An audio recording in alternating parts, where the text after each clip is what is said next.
question. If you have a question you want answered, please email crowdscience@bbc.co.uk. Thanks for listening. Bye.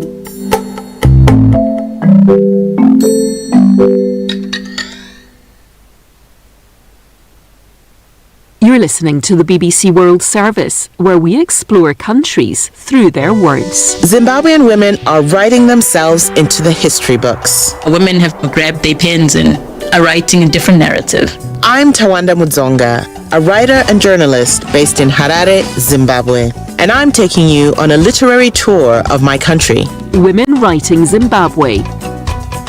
Saturday at 11 GMT. At bbcworldservice.com. Music Life. I'm Indonesian singer and educator Rara Sekar, joined by singer Sandra Yati, writer and musician Ugoran Prasad, and vocalist and artist Ruli Shabara. We'll be talking about music and social change, and whether or not all musicians have an equal opportunity to succeed. This is the BBC World Service, the world's radio station.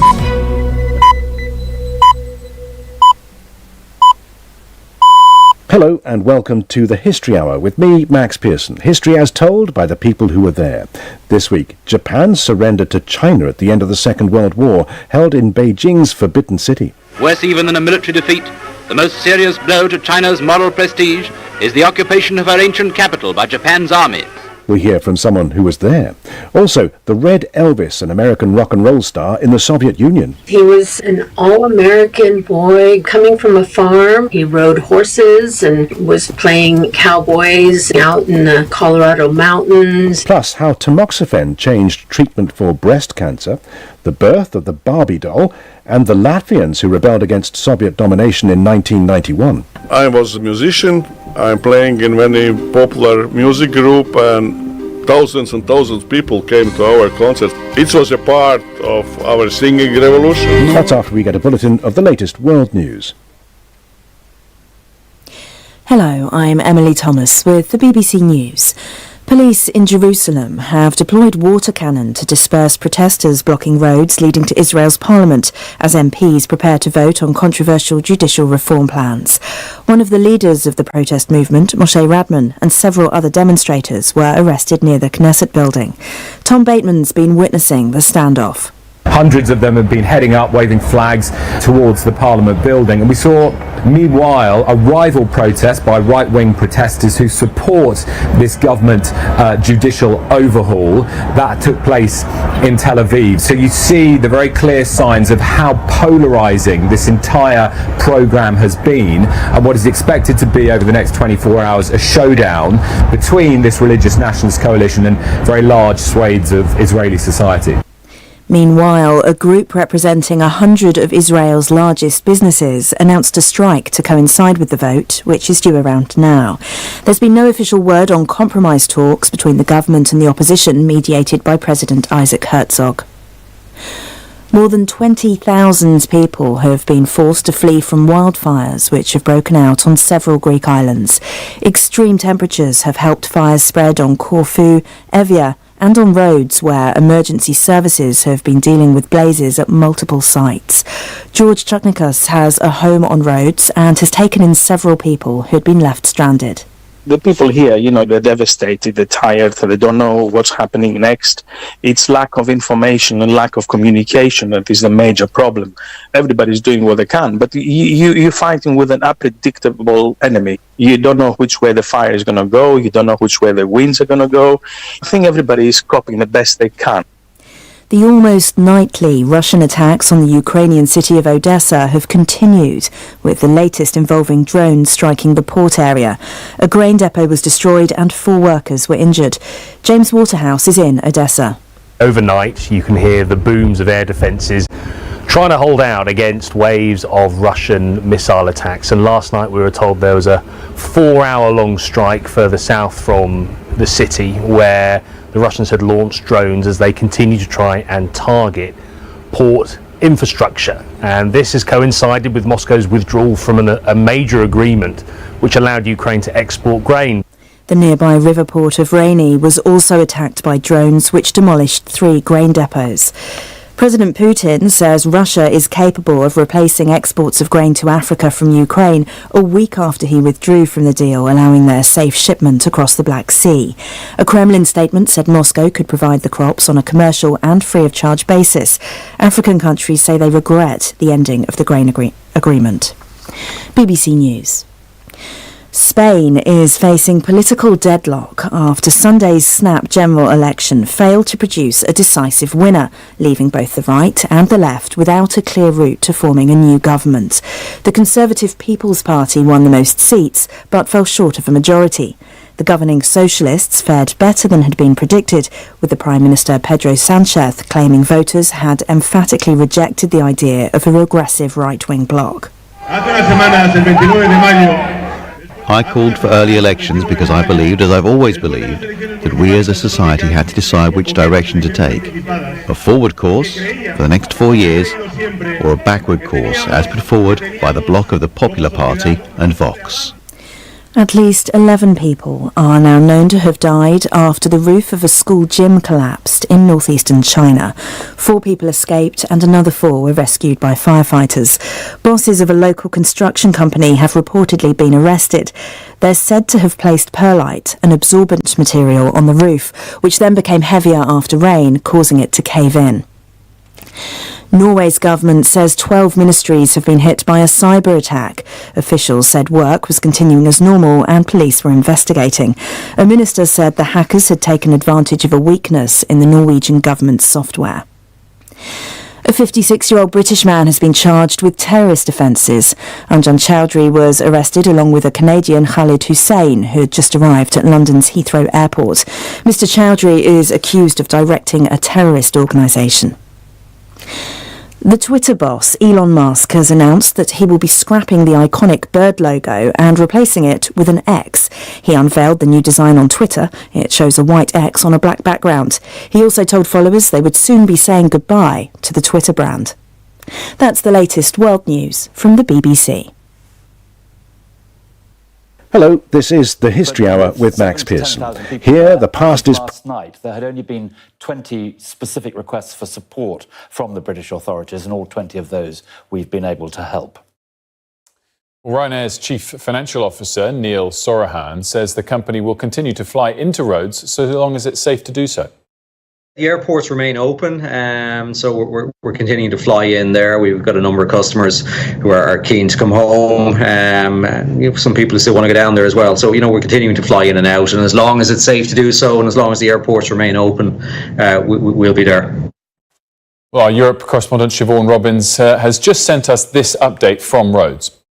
It's kind of an island of 2 parts. So here in Rhodes Town, where I am, I was just talking to a man who's on holiday from Coventry. He was saying many people here are going about their holiday as if nothing's happened. This area hasn't really been affected because it's in the north. You travel down the road 45 minutes and it's a totally different situation. That's where those resorts were hit by that moving wildfire on Saturday and Sunday. And that's where people were moved from their hotels. Many of them we've met now lying on the floors of schools. They have no idea what's happening. Some of them already have flights booked because they were well into their holiday. Others had only just arrived. I actually spoke to one man who flew in from the UK when the fires were already burning. They checked in the UK and were told, no, it's safe to fly. When they landed here, they were put onto a bus and immediately just driven to an evacuation centre. So he's essentially spent £6,000 per person to sleep on the floor of a school. And he's asking, why on earth did my holiday company allow me to get on the flight? And there are other people we've spoken to in those shelters with kids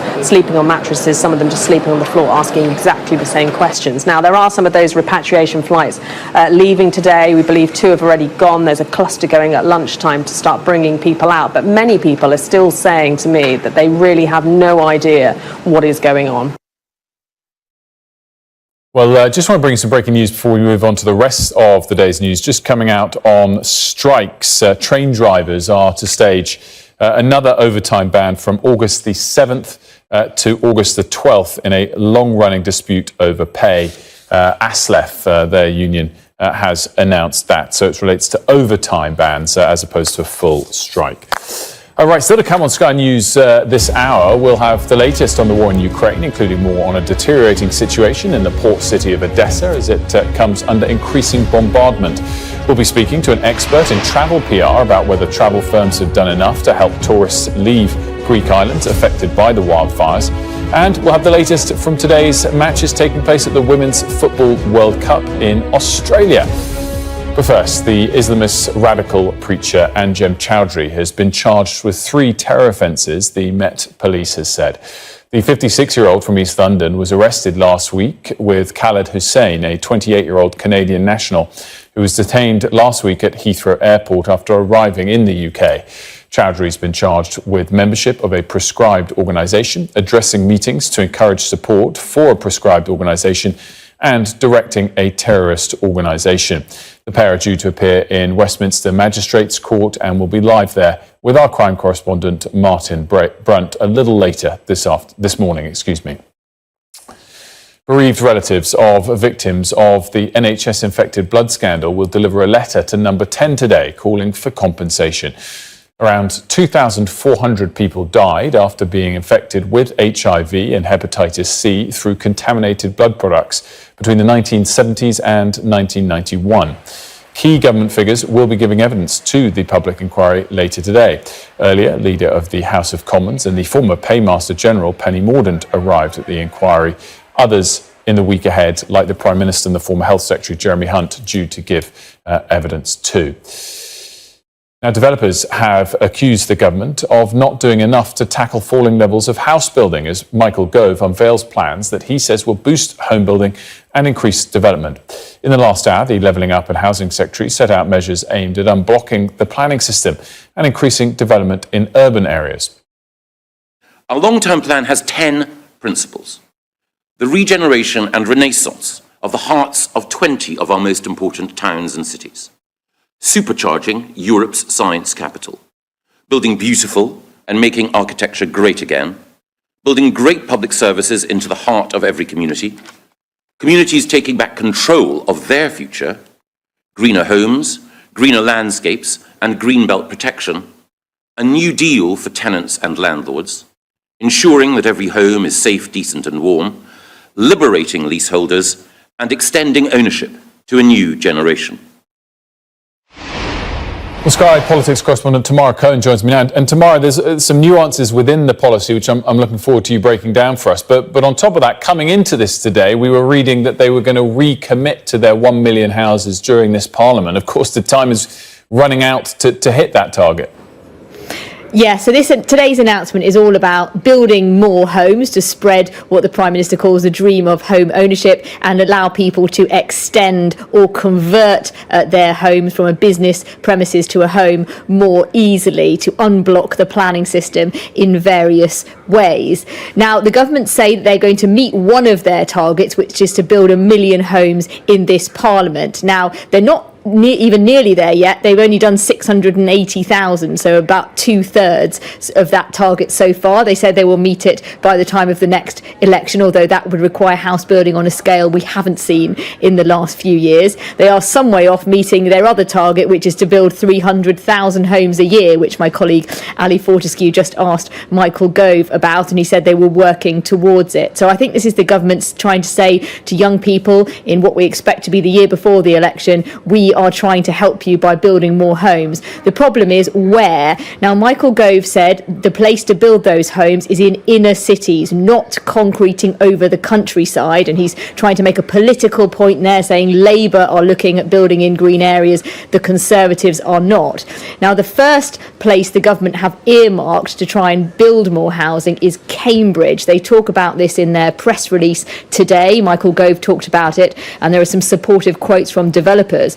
Not supporting it is the Conservative MP in South Cambridgeshire, Anthony Brown. He has tweeted in the last few moments that he'll do everything he can to stop what he calls the government's nonsense plans to impose mass house building on Cambridge. He says where developments are blocked because the Environment Agency says we have quite literally run out of water, with streams, rivers and ponds running dry. So if you wanted an example of how the government runs into difficulties building houses, look no further than that. Rishi Sunak already had to give up on some of his housing targets at the end of last year because Conservative MPs were concerned about them. We've already got the local MP in the first place the government has earmarked to build more housing, saying he's going to try and oppose it every step of the way. Tamara, it's interesting that there's that example of Conservative on Conservative clash, but take that one out of it. We're discussing this about whether it's greener to build in cities or in the countryside. Really, the debate here between Conservative and Labour is a policy that's designed to build more houses where they have fewer seats in general across the country. It's much more about appeasing voters, is it not, than necessarily what the absolutely core principle of building houses. Otherwise, they wouldn't have dropped their mandatory targets policy that they had previously. Well, yes, Michael Gove's had a question about whether he is talking about building in inner cities because that really is the best place, or is it for political reasons because Conservative voters in the Green Shires don't want houses built on their doorsteps? And of course, as you would expect, he said that's not the case, that inner cities are where people want to live. We've had some reaction from Labour's Lisa Nandy, who say that the government has what she calls a brass neck, saying that they're going to help first-time buyers. She points out that the government are not really actually promising anything in particular for first-time buyers in this announcement beyond the very general, and saying that she says that it's never been more difficult at the moment to own your own home. So she says that the government are not offering anyone any prospect of getting closer to that. Where I think the Conservatives want to draw a dividing line with Labour is Lisa Nandy and others have said that some green belt land, the land around cities where there are restrictions on building, isn't what you'd expect it to be. It's not like sort of untouched woodland. A lot of it is disused car parks, for example, and that a future Labour government would look again at whether all of that land needs to be protected. So you can see the Conservatives gearing up for a fight on that, hoping that their supporters around London and the home counties will vote for a policy of not building in the Shires. But of course, it's going to be very difficult for them to meet even their current target of 1 million homes by the end of the Parliament, let alone their more ambitious target by the middle of the next decade, if they are not able to get these through local, not just local authorities, but also local interest groups who are opposed to that housing. There's also a question for Michael Gove about some of the environmental policies which are top of the agenda at the moment, given the by-election in Uxbridge on Friday. And we've already seen concern from Conservative MPs that there are environmental policies in place to prevent housing, and concern that they should be kept. Tamara, thanks so much. Israeli Prime Minister Benjamin Netanyahu has been released from hospital after an emergency heart procedure. It comes as the nation prepares to vote on the first major piece of contentious overhaul of the country's justice system. These are some shots of protesters who've turned out in Jerusalem. Over the weekend, tens of thousands of Israelis protested in a last-ditch show of force aimed at blocking Mr. Netanyahu's judicial overhaul. He and his far-right allies claim the overhaul is needed to curb excessive powers of unelected judges. Critics say the plan will destroy the country's system of checks and balances and put it on the path towards an authoritarian rule. Right, let's have a look at some of today's other stories now. Well, climate activist Greta Thunberg will appear in court accused of refusing to obey police commands to leave a demonstration in the Swedish city of Malmö. This will be the first time she's ever been charged in relation to her climate activism. The 20-year-old is likely to be punished with a fine, but could face up to 6 months in prison. Elon Musk is planning to replace Twitter's famous blue bird logo with an X. This would be the latest big change since he bought the social media platform last year for $44 billion. Musk announced his plans online and said the changes could happen as early as this week. Revenue for the social media platform has dropped sharply since he took over. Spanish politics is in a state of gridlock after no clear winner emerged in the country's snap election. The Popular Party didn't do as well as expected, and even with the support of the far-right Vox, it couldn't achieve an absolute majority. Sky's Europe correspondent Adam Parsons joins me now live from Brussels. And I mean, Adam, the headline coming into this, even if those two right of centre parties together did much better than they had done previously, the far right did far worse than expected. And this perhaps wasn't the populist uprising that some had expected leading into this election. That's exactly right. Yeah, there was a lot of focus on Vox, which is a very far-right party, I think, by any standards. It sees itself almost as a sort of spiritual inheritor of some of the traditions of General Franco. It's anti-LGBTQ plus right, climate denying. It attracts a fairly broad spectrum of support, but there was an anticipation that it would do better than it had done in the previous election, and that would then form a coalition with the Conservative Popular Party. Well, two things turned out. One is that the Popular Party wasn't quite as popular as it had hoped, and the second thing was that Vox bombed, really, because its number of seats actually fell. And you put those two things together, and the PP and Vox between them picked up 169 votes. Now, 169 seats. You need 176 to be able to form a majority government. And the thing about Vox is that nobody else wants to go into coalition with them. So the PP, the Popular Party, would form a coalition with Vox, but that would effectively preclude anyone else in joining that coalition. So King Felipe will offer the Conservatives the first crack at forming a government, but it does seem on paper as if it's rather unlikely that they're going to be able to do that. Then the second choice, the party that came second, the Socialists, led by Pedro Sanchez, the man who is at the moment the Prime Minister, has been the Prime Minister of Spain for the past 5 years, the person who called this election after a pretty dismal showing by the Socialists in the local elections a month or two back. Now, I think he has got a crack at forming a coalition government, but let's not put it much more than a faint chance, because while he's got the support of some of the kind of left-wing parties, to get himself over the line, to get to that 176, I think he'd probably have to call in the support of a party whose raison d'etre is to have a referendum on Catalan independence. And Pedro Sanchez has previously said that that is a no-go. So I think there's option three, which is that you don't get a right-wing coalition, you don't get a sort of socialist-led coalition, and that then probably Spain bumbles along for a few months with Pedro Sanchez continuing as a caretaker prime minister until we end up with a second general election. That may be towards the end of the year. I suppose it could even be at the start of 2024. But until that point, my guess is that a certain amount of instability and political uncertainty will continue. Adam, thanks so much. You're watching Sky News Today with Wilfred Frost. Coming up, Russia accuses Ukraine of attempting a terrorist attack on Moscow after 2 drones crashed into the city. We'll have the latest next.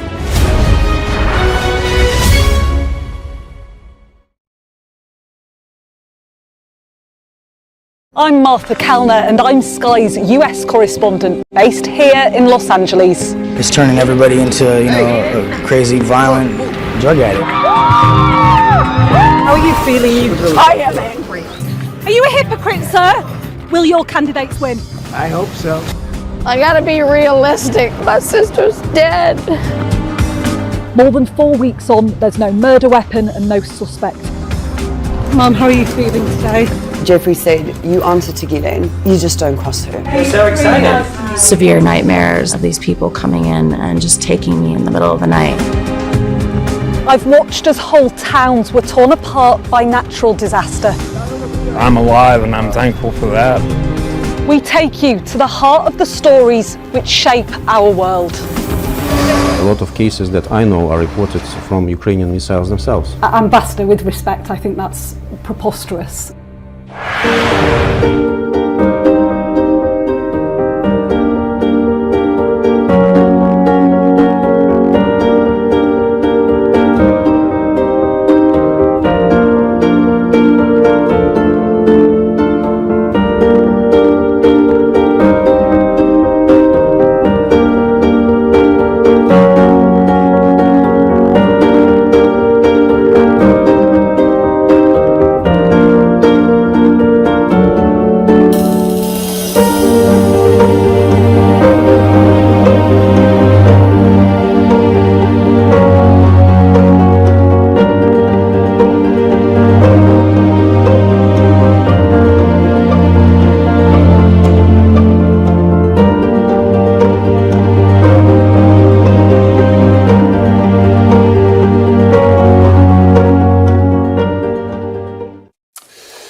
some breaking news on the situation in roads in Greece. We mentioned earlier some of the differing positions that airlines and holiday operators had taken. Jet2 had been one that had cancelled all flights and holidays departing the UK, obviously, to head to Rhodes up to and including the 30th of July. And they're just announcing this morning that they are going to be sending some more repatriation flights to Rhodes. It will operate 3 flights from Rhodes to bring customers that are already there back to the UK.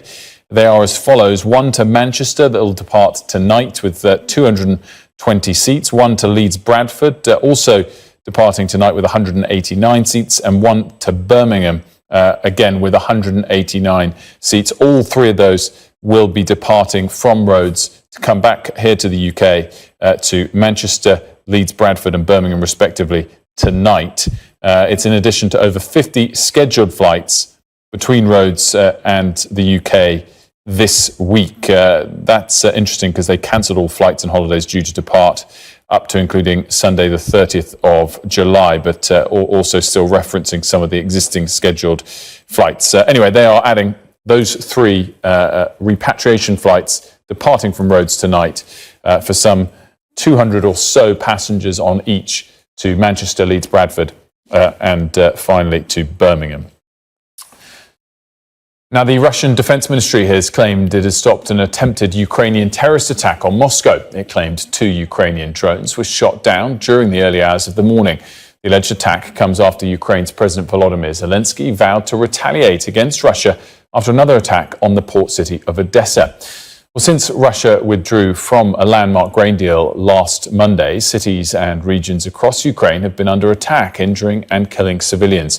Odessa was hit again, with 1 person killed and 21 badly injured after a strike badly damaged the cathedral there.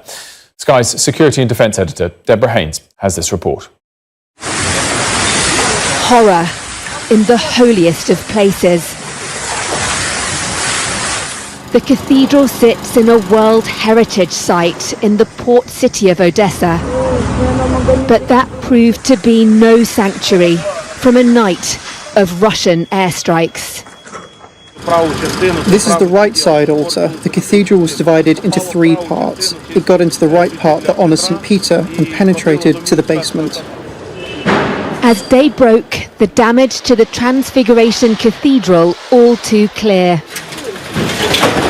This place was once demolished by Soviet leader Joseph Stalin back in 1936. History repeating itself under Vladimir Putin.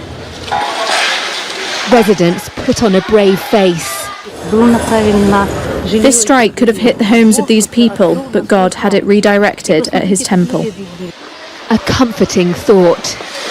For others, it just hurts. This is a new deep wound for a city that's endured a wave of Russian strikes in recent days. The latest onslaught also hit residential blocks, killing 1 person and injuring others. The consequences of the Russian terrorist attack on Odessa continues all day long. 19 missiles of various types were launched on purpose to make them harder to shoot down and cause more destruction. Earlier in the week, these warehouses were set ablaze. Ukraine says Russia is trying to prevent efforts to restore a vital deal that collapsed last Monday to export grain from Ukrainian ports in the Black Sea, even as the war rages. It all comes as Kyiv pushes on with a vital counter-offensive backed by Western weapons. And as Russia's president, as well as a key ally, remain defiant. There is no counter-offensive. What's next? The counter-offensive is there, it just failed. Back at the cathedral, Ukraine deals with the very real results of Russia's war. Moscow denies it was to blame for this strike, saying it was a Ukrainian air defense missile. Such excuses ring hollow, though, as residents join together in prayer, harmony and resistance. Deborah Haynes, Sky News. Well, joining me now is Sky's Moscow correspondent Diana Magnay. And Diana, as we were hearing there, clearly Odessa has been hit hard of late. Meanwhile, Russia is claiming that Moscow was hit by a drone strike of some sorts. Well, I think Moscow was hit. It's not just a claim. There are the pictures, and I don't think these are false flag events. I think it's significant that these two drones came down, intercepted by Russian electronic warfare systems, very much in the centre of Moscow, one of them literally right by the main Ministry of Defence building along Komsomolsky Prospect. Now, that's quite significant. You know, on the top of the Ministry of Defence building, you have a massive Panzer S-1 missile defence system. It won't have been that brought down the drone, but just the fact that, a few buildings away, they managed to get that close, whether from this drone was set off from the Ukrainian border or within Russia by Ukrainian security services or partisans or whatever it may be, we don't know. But the fact of the matter is that Moscow more regularly is coming under attack, and we have seen key infrastructure in Moscow targeted. Today, the Ministry of Defence, a couple of months back, the Kremlin itself, and I think that these attacks are going to become more frequent. Russia is prepared for them, but it shows that there are gaps in Russian missile defense around Moscow, and obviously a long way from Ukraine and the front line, and that Ukraine will continue to exploit them, however much it doesn't claim responsibility for these kinds of attacks.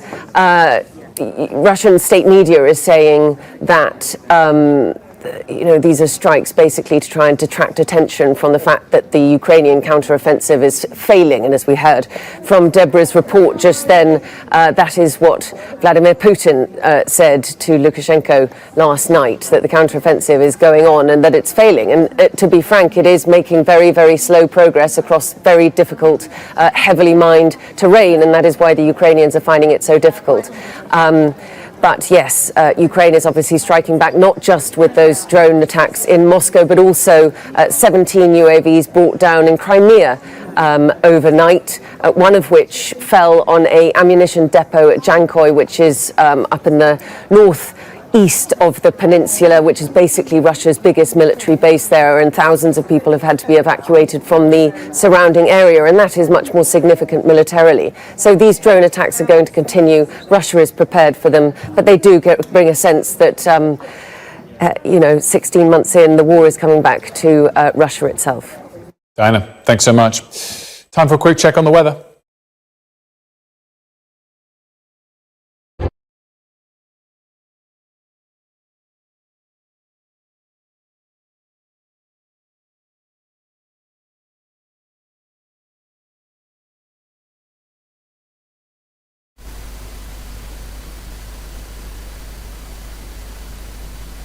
Tune in to On Point here on Star Radio UK with Empress Regina every Monday at 5 p.m. GMT. Looking forward to your company. Hi guys, this is your friend Uruj from SendWave. SendWave is a money transfer app that is used by people all over the world to send money to their loved ones in Africa. With SendWave, you can send money to Ghana, Nigeria, Kenya, Uganda, and Tanzania. And the best part is, SendWave is absolutely commission-free. Our exchange rates are excellent. You can see for yourself by checking them out on our website. So how do you use SendWave? SendWave is an app that you can download onto your phone from the App Store or Google Play Store. The app is free to download. After downloading it, just open the app and enter your name, email, and phone number. That's it. You're good to go. Make sure you use the promo code SR. S for Star, R for Radio. This promo code will give you £5 free credit to send to Africa on your first transaction. Your money will be delivered to your recipient within seconds. Feel free to call me on 0749 7377 647 at any time. I'll be happy to tell you all about SendWave and help you in any way I can. Remember to use the promo code SR for £5 free credit. Medasse. Hi everyone, it's your girl BB Clement, the author of How to Go From Employee to Entrepreneur and the host of your weekly business show, BB Means Business, the show where we discuss everything you ever wanted to know about business but you were afraid to ask. How do I start my business? How do I raise the finance? How do I grow my business? Where am I going to find my customers? Join me every Tuesday at 1:30 p.m. on Star Radio UK to get all the information and tips that you need to become a successful entrepreneur and become financially free. Remember, don't let life dictate to you. Rather, put your signature on life.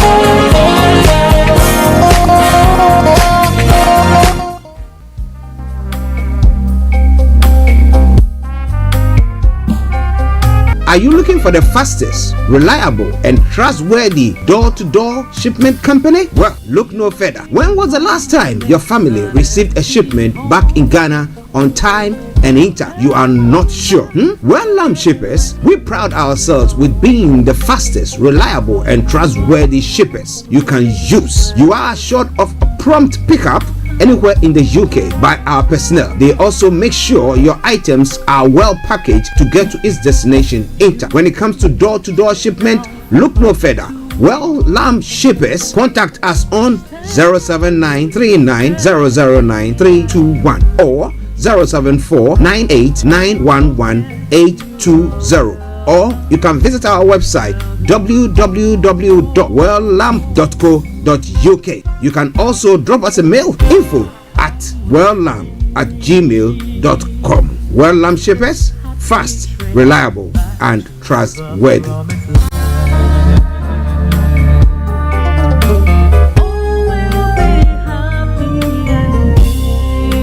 Hi there. Are you dreaming of owning your own house in Ghana? Then you will need a well-documented piece of land that is free from troubles. I highly recommend My Africa Property for any size of land that you will need.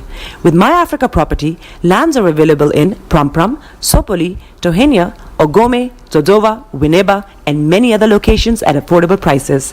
These locations are about an hour away from the airport, only 35 minutes from the motorway, 10 minutes drive from Central University College, 10 minutes drive to the beach, and close to Pram Senior High School and Ghana Men's Soccer Center of Excellence.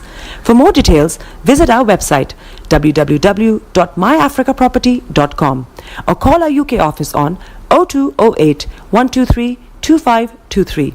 For our US and Canada offices, call us on +1 585 184 994145. You can also email us at ghana@myafricaproperty.com. Getting onto the property ladder has never been easy until now. Join us this and every Thursday from 7 p.m. to 8:30 p.m. live on the Property Hour Show on Starr Radio UK, where we talk to mortgage brokers, property developers, estate agents, landlord, tenant, property consultants on how to invest or get into the property business and make money. You can't afford to miss this. The Property Hour Show is your best source into the property business. Broadcasting live online. Turn it on. Turn it up. Hi there, this is CJ Buckman, your life coach. And whenever I'm in London, I listen to Starr Radio UK right here. But guess what? You can listen to wherever you are. Show them you got the cocoa set. Ladies and gentlemen, it's your boy Harry Song, aka Mr. Songs. This is the Kingmaker Baba for the girls. We're here. This is Starr Radio. Don't go nowhere. UK, London. We they call them London for home. For here, we they call them London. And that's how you know. Just have fun and stay blessed. The best radio show. Broadcasting worldwide, online 24/7. All around the world. In your car. At work. At home. On your smartphone. This is Starr Radio UK. Are you ready to turn it up? 10, 9, 8, 7, 6, 5, 4, 3, 2, 1. Though your heart is aching, smile even though it's breaking. When there are clouds in the sky, you get by. If you smile through your fear and sorrow, smile and maybe tomorrow you find that life is still worthwhile if you just smile. Hey, this is Archie and you are listening to Starr Radio UK and The Morning Show.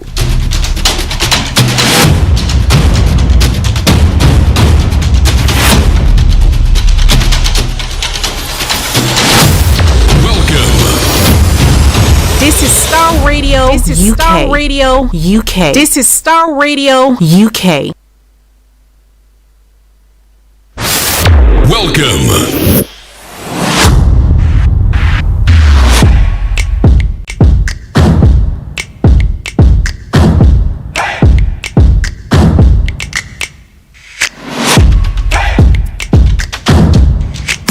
Broadcasting worldwide, online 24/7.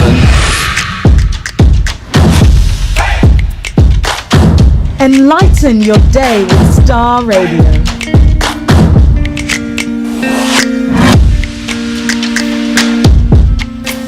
Love for you runs deep. All of you makes my heart beat. You make a doubt they fade. Jesus, and that's what makes you great. This is Starr Radio UK. Welcome. The hand that made me who I am. Same God now, yesterday, and forevermore. And that's what makes you great. You are God. You will never change. You remain the same till the end. Till the end. You are God. One who took my pain, took away my shame. Lord, you reign. That's why forever call you great. Okay, and let me say massive good morning, good afternoon, good evening, good dawn to you wherever you might be on planet Earth, and those of you on other planets as well. We want to salute each and every one of you and say welcome to the Monday edition of the morning show. Today is the 24th day of July, the year 2023, with the time now 10:41 from the hearts of London. And as my signature tune says, a smile though your heart is breaking, smile though even your heart is aching. Maybe you're going through a very, very, very challenging time this morning or over the weekend, whatever it might have happened to you or to relations or loved ones. Try to still live on and put a smile on. And that's what makes you. On that note, let me say good morning to each and every one of you once again, and welcome and welcome. I remain yours sincerely, the one and only. This is the morning show with Archie. Let's say morning to my team this morning, Mr. Olayomi, HRH Linda Pallien, and then my able producer, Mr. Francis Gaye. Felix, good morning to you. Koviale, good morning. Captain Tete, good morning. And to all you wonderful people who have tuned in this morning. Now in Nigeria, let me say good morning to my Bishop Adeshina, Pastor Momo, good morning. Olakunle, good morning. Aziz, good morning to you. Anthony Adedeji, good morning. Shamsuddin, good morning. Sir Maxwell, good morning. Moyiwa, I hope you are all doing very, very good. And let me say a special good morning and our heartfelt condolences to Dr. Chief Sunday Igboho and his family for the loss of his mother. Love for you runs deep. And I know it's a very challenging time for him, because losing your mom or your parent when you are out of town and you cannot come and see to it is no child's play. But whatever it is, our thoughts are with him, and we still bury him up in prayers. And if you've gone through any challenging time over the weekend, whatever it might be, any challenging issue there, I want to say massive, keep on keeping on, be strong, smile though your heart is aching. Alright then, Starr Radio UK, the Monday edition of the morning show. I'm going to bring you the culture of the day, the weather forecast will follow suit, then the travel updates from thence. We'll look at some of the stories making the rounds across the globe. It's known as Global Trotting. And then from there, we'll go on to Nigeria, where Mr. Olayomi is going to bring us all the updates from Nigeria. From the demise of Chisande Igboho's mom, Mrs. Igboho. Mrs. Adeyemo Igboho. Right, I got it. and all that is happening there as well. And then we'll come back to other parts of the world to look at some of the stories making the rounds there. In Europe, still fire is burning in Greek or the Greece area, and evacuation has started taking place. For those of you who are trying to embark on a journey and you've not been able to do that, just keep fingers crossed and just keep on bearing in mind that God always has got our backs, right? Okie dokie do. Starr Radio UK. Then after that, we'll look at some of the stories making the rounds across the globe. At 12 o'clock, the lines are open for you to add your voice to the discussions. And then at 12:30, we'll go straight to Cyprus, where our own HRH Linda Pallien is to bring you Career 101. So in case that's what's going to happen today. Welcome on board. Don't touch the dial. Enjoy the ride. So the quote for the day says, the struggle is between your desired efforts and natural resistance to success. So what are the natural resistance to success? Some of the challenges that we go through. My, oh my, oh my. It's not been a good weather here in the UK. It was raining on Saturday, but some of us say that it's better than what we are seeing in Europe. So let me tell you what is happening there. Okay, so in for London and the southeast of England, this is how the weather is going to be for you.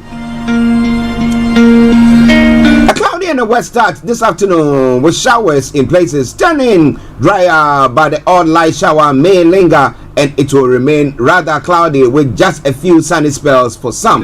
And tonight we'll have variable cloud and clear spells with the odd shower in places. The skies will continue to clear overnight with very little cloud lingering by dawn.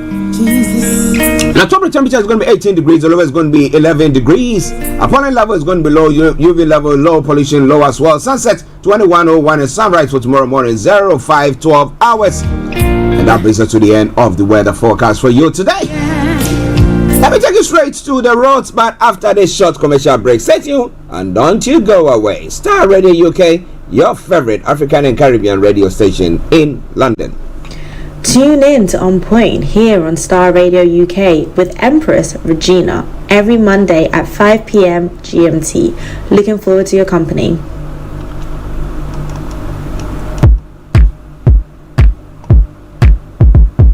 This is Starr Radio UK. Okay, so keep your eyes on the roads, also keep you navigated. I promise I'm on the Starr Radio travel app that I can see where every weekday from 10:40. It's now 10:47. What's your travels like? Okie dokie, yes, on the underground this morning, apart from the Bakerloo line that got part closures until the 30th of July, no service between Queen's Park and Harrods and Wilstone, no London Overground service between Queen's Park. There's a few of them there, but check before you leave. That aside, all the others have got there are minor delays on the Piccadilly line as well. Minor delays between Acton Town and Heathrow terminals, Uxbridge, due to an earlier signal failure at Acton Town. Now, Waterloo and City lines have also got minor delays due to a faulty train. That aside, the London Tram Link, as I did say, is running is having a minor delays due to shortage of trams there. London Overground, part suspended, part closure, and severe delays. Check before you leave. DLR is in good service there, though. Okay, on the major roads in London, A23 and North Circular A4 are suffering serious delays, so check before you leave if you're embarking on any trip.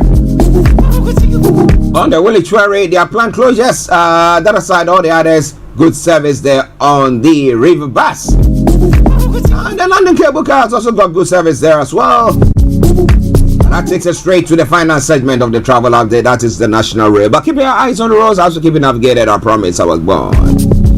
Now, so on the National Rail this morning, First Hull Trains has got minor delays. Great Northern minor delays. London North Eastern Railway minor delays. Lumo minor delays. Thameslink minor delays. And Transport for Wales minor delays there as well.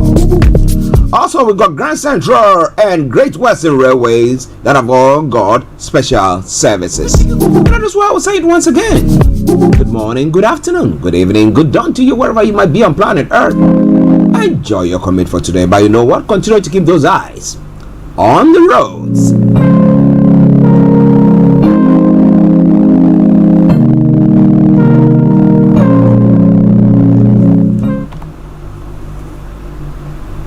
Hi guys, this is your friend Uruj from SendWave. SendWave is a money transfer app that is used by people all over the world to send money to their loved ones in Africa. With SendWave, you can send money to Ghana, Nigeria, Kenya, Uganda, and Tanzania. And the best part is, SendWave is absolutely commission-free. Our exchange rates are excellent. You can see for yourself by checking them out on our website. So how do you use SendWave? SendWave is an app that you can download onto your phone from the App Store or Google Play Store. The app is free to download. After downloading it, just open the app and enter your name, email, and phone number. That's it. You're good to go. Make sure you use the promo code SR. S for Star, R for Radio. This promo code will give you £5 free credit to send to Africa on your first transaction. Your money will be delivered to your recipient within seconds. Feel free to call me on 0749 7377 647 at any time. I'll be happy to tell you all about SendWave and help you in any way I can. Remember to use the promo code SR for £5 free credit. Medasse. This is Starr Radio UK. Okay, yes, it's now time for Global Trotting. Wow, wherever you might be, there are a lot of stories speaking around this morning, but picking it up from Nigeria, where Mr. Olayomi is going to be throwing more light on. Records kick as governors borrow 2.2 trillion naira from banks. The latest data from the quarterly statistical bulletin of the Central Bank of Nigeria obtained by correspondents show that states and LGAs owed banks about 2.21 trillion naira as of March 2023. A gunman kidnapped Anambra native doctor and killed bodyguards. I bet a native doctor should do them some juju, Abi. Okay, Yoruba Nation agitator Sunday Igboho loses the mother, as they say. Our condolences to him. The battle Yoruba Nation agitator Sunday Adeyemo, widely known as Sunday Igboho, has lost his mother. And then NSAS, 103 recovered bodies, not lucky toll gate victims, says Lagos state governor. Well, subsidy removal, group calls for calm, louds Tinubu's road move.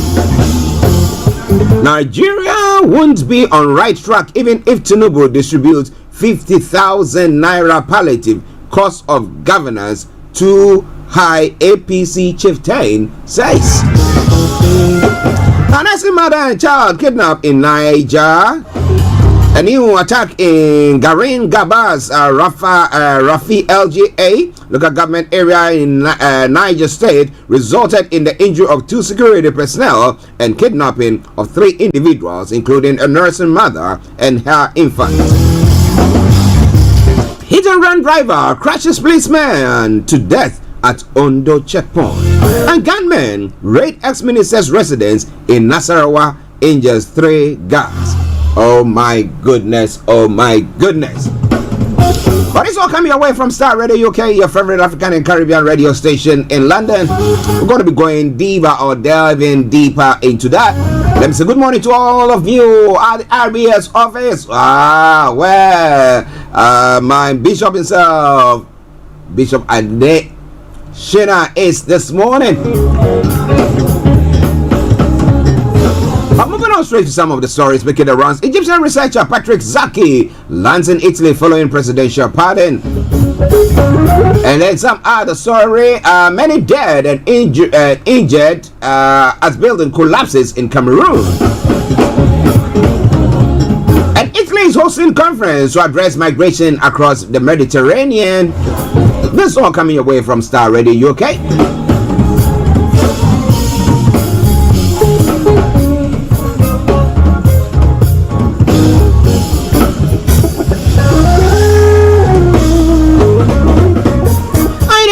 Of the world as well on the African continent. Now, Beige Man case, Gifty Avenue Dadzi was untruthful to the police. Investigators are saying police investigator, defense lawyer I say into the court.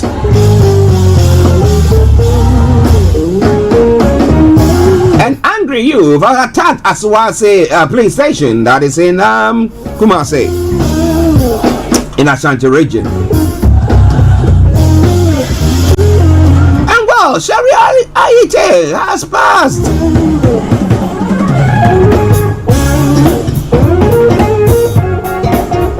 The former president, John Mahama, and his wife, Lordina Mahama, have said they are in shock over the demise of Sharia Aite that occurred on July 22nd, 2023. In a Facebook post, the former president described the death of Sharia Aite as a shocking loss. What happened to her? Well, it's all coming your way from Starr Radio UK, your favorite African and Caribbean radio station in London.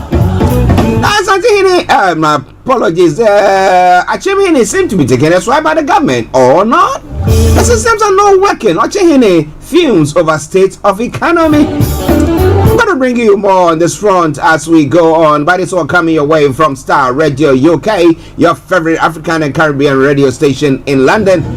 Despite the Jackon's bombshell, Cecilia Dapa's home bank stole the show.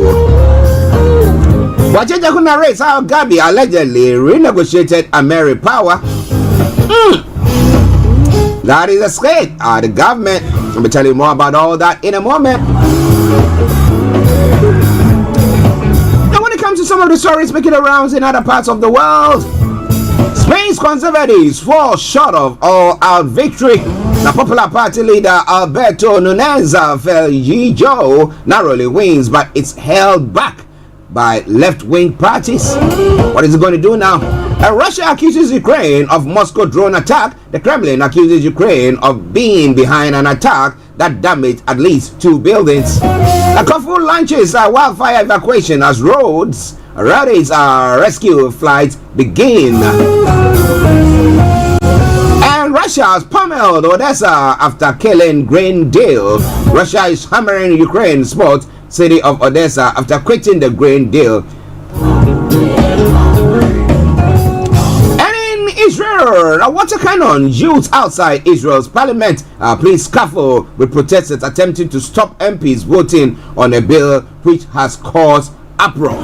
What bill is that? I'll be telling you more about that in a moment. So, Starr Radio UK, your favorite African and Caribbean radio station in London. And when it comes to the UK front, and this is what is happening. Well, evacuation. Planes sent to roads ready to collect stranded Britons there. And then Ajim Chaudhry, charged with terror offenses, the 56-year-old was arrested earlier this month and is being held in custody in the Met Office has said.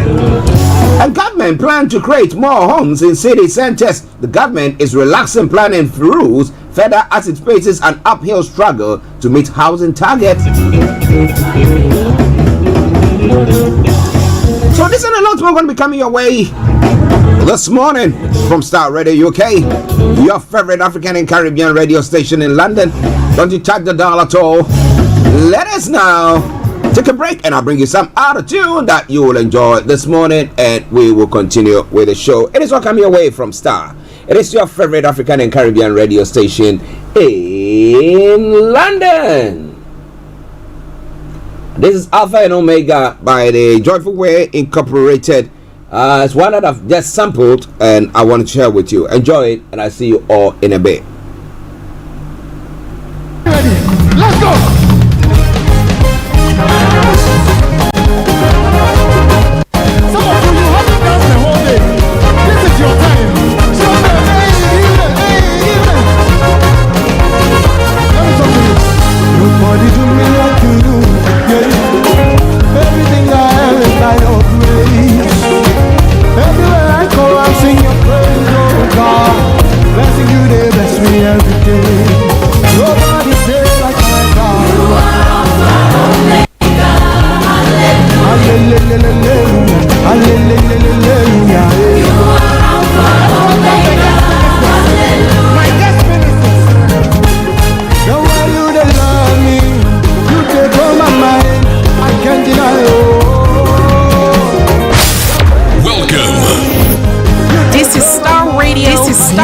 In your car, at work, at home, on your smartphone.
On your smartphone. This is Starr Radio. This is Starr Radio UK.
So the last part of this, we need you to turn your flashlight on. Yes, sir. Yes, sir. Because we are a city set on a hill. We can't be hidden, no matter the economy, no matter the year, no matter the stress, no matter the virus. We won't be hidden. Let's see your lights on. Let's see your lights on. Let's see your lights on. Yes, yes, yes, yes, yes. 2 lights, 3 lights. Ah, you are there. You are there. Hallelujah. Let's go. Hallelujah. Hallelujah. Hallelujah. You are singing this one with me. Let's go.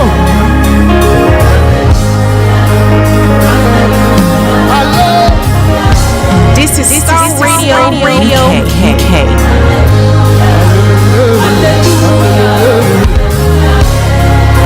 We see you on top. We see you here. Enlighten your day with Starr Radio. Hallelujah. You are listening to Starr Radio Morning Show. Beautiful. Hey, beautiful.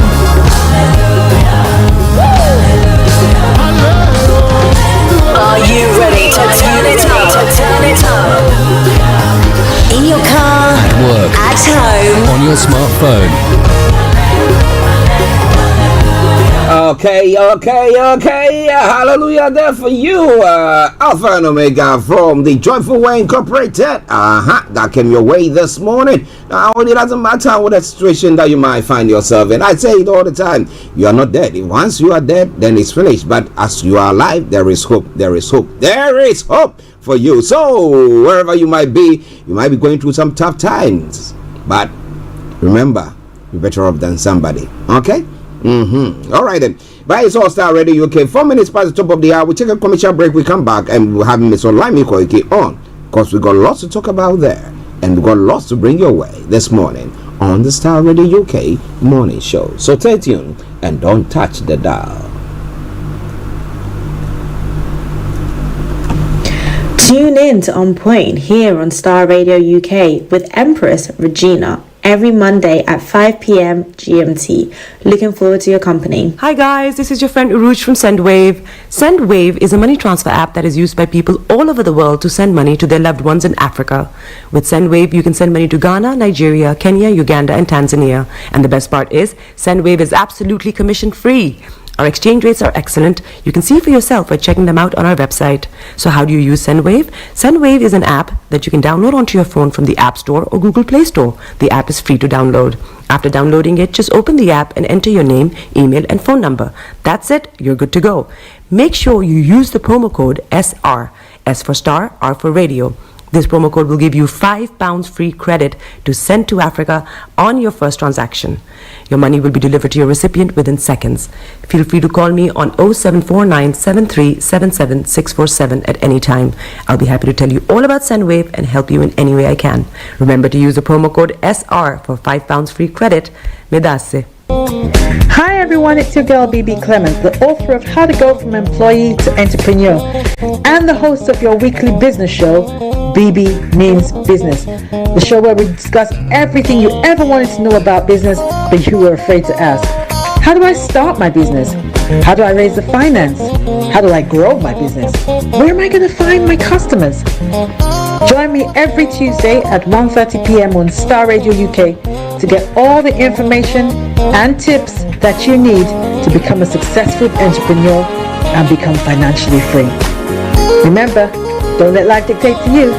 Rather, put your signature on life.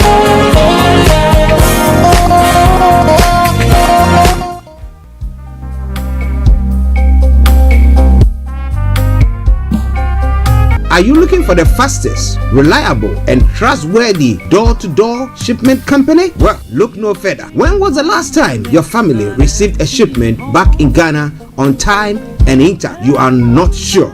Well, Lamb Shippers, we pride ourselves with being the fastest, reliable, and trustworthy shippers you can use. You are assured of a prompt pickup anywhere in the UK by our personnel. They also make sure your items are well packaged to get to its destination intact. When it comes to door-to-door shipment, look no further.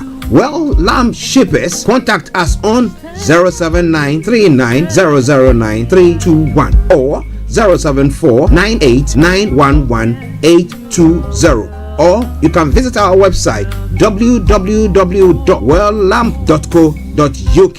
You can also drop us a mail, info@welllamp@gmail.com. Well Lamp Shippers, fast, reliable, and trustworthy.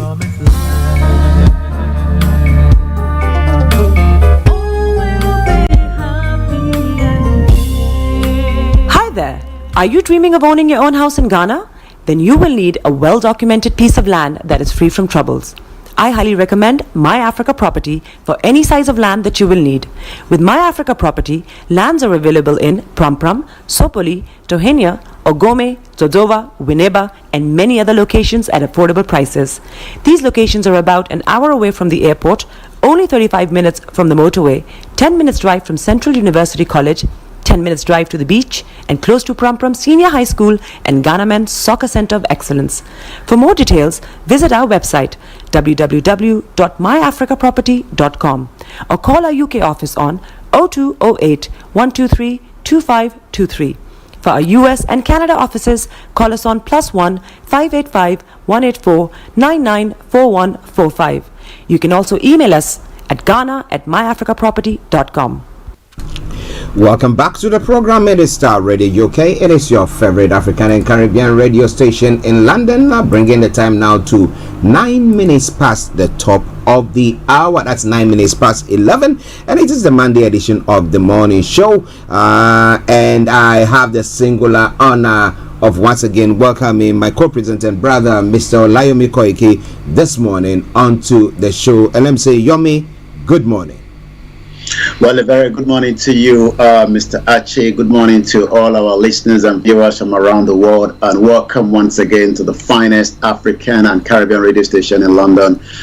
It is the 24th day of the month, and it is the first week of the children at home as well. So just in case they are just those engineers at the behind the scene, it is just that the house is a little bit busy. But it is the Star Radio UK network from the North London studio, where we are now connecting back to you in Croydon. And I say good morning to all our viewers and those that have joined us across the sister broadcast, from the Instagram to the TikTok. You know, it's quite interesting to see the amount of the social media handle that could be used for communication in 2023.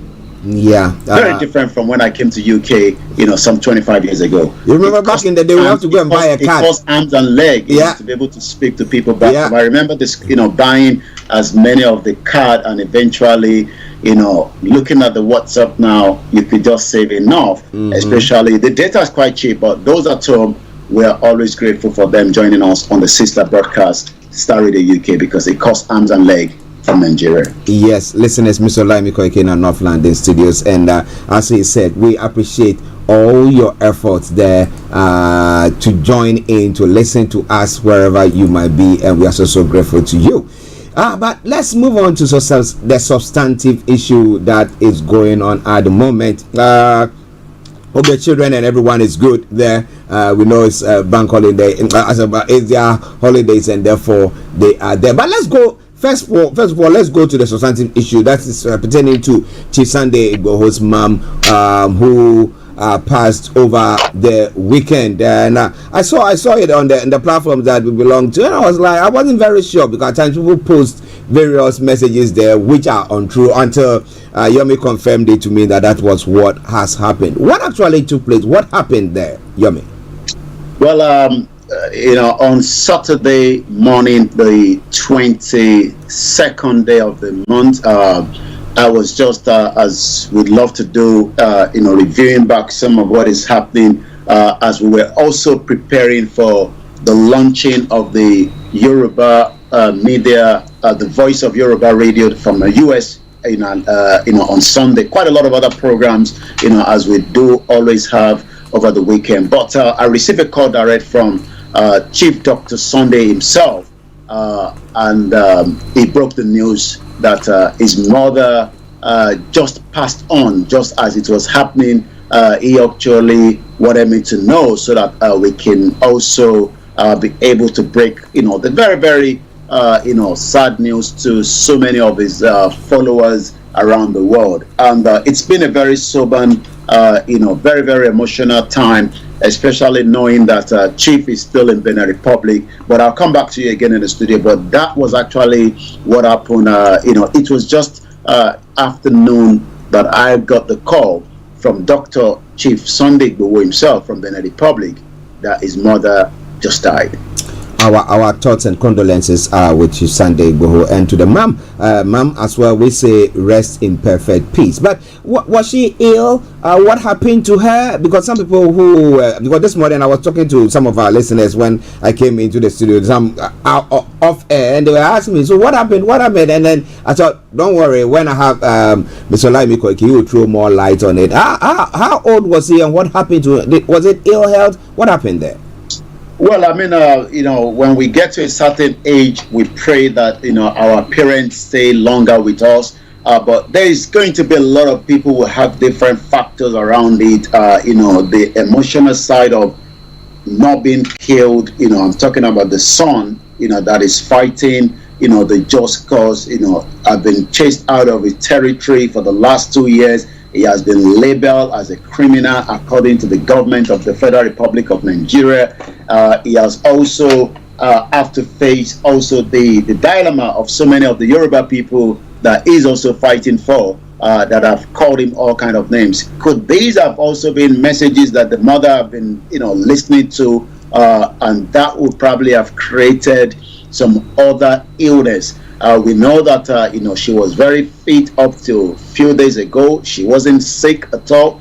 But like we say, even as Dr. Chief Sunday himself actually told me that, we just have to accept our fate and then we move on.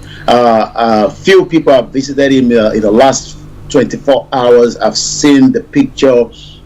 He might not be able to show that in terms of, as a man, but you could still see the joy in the picture that we're taking with those that paid him a condolence visit. But we also, because the great-grandmother just died, so you can think of losing two most important people in the space of less than 3 months. That is going to be a big toll on him. But as he said, we have to accept our fate and move on. Well, as I did play and say earlier on during the show, I just said, I smile, though your heart is breaking, though it's aching, you have to still keep on smiling, because life is not finished yet. You still have to keep on fighting.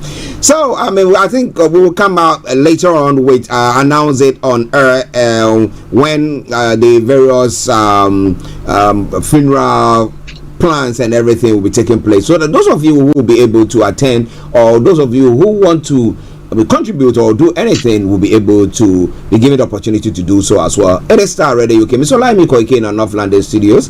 I'm Archie here in the South studios, and we're bringing you updates from Nigeria. Well. Workers kick as governors borrow 2.2 trillion from banks.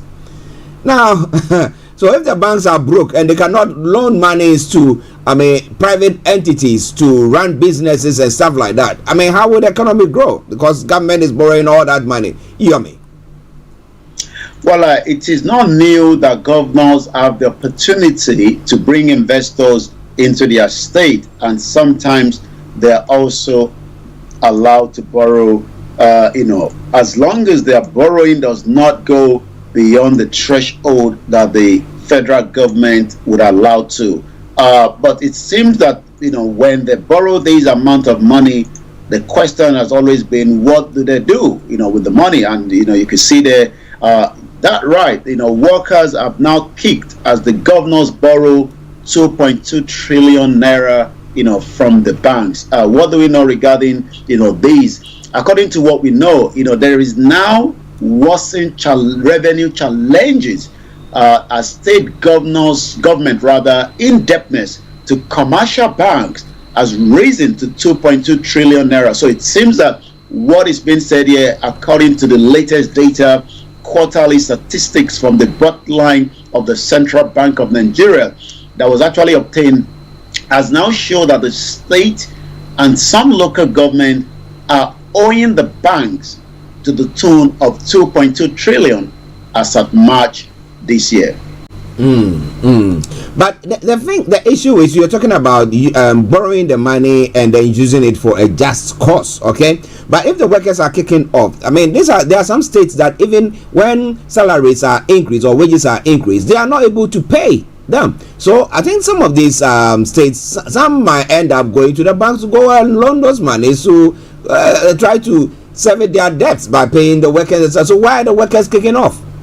Well, it is the National Union of the Local Government Employees and the state chapter of the National Union of Pensioners say that the bank's loan did not translate to better infrastructure, improved welfare for workers and pensioners. There was a particular video that I've gone, we'll see if we can, during the course of the program, if our engineer can get that image behind the scene.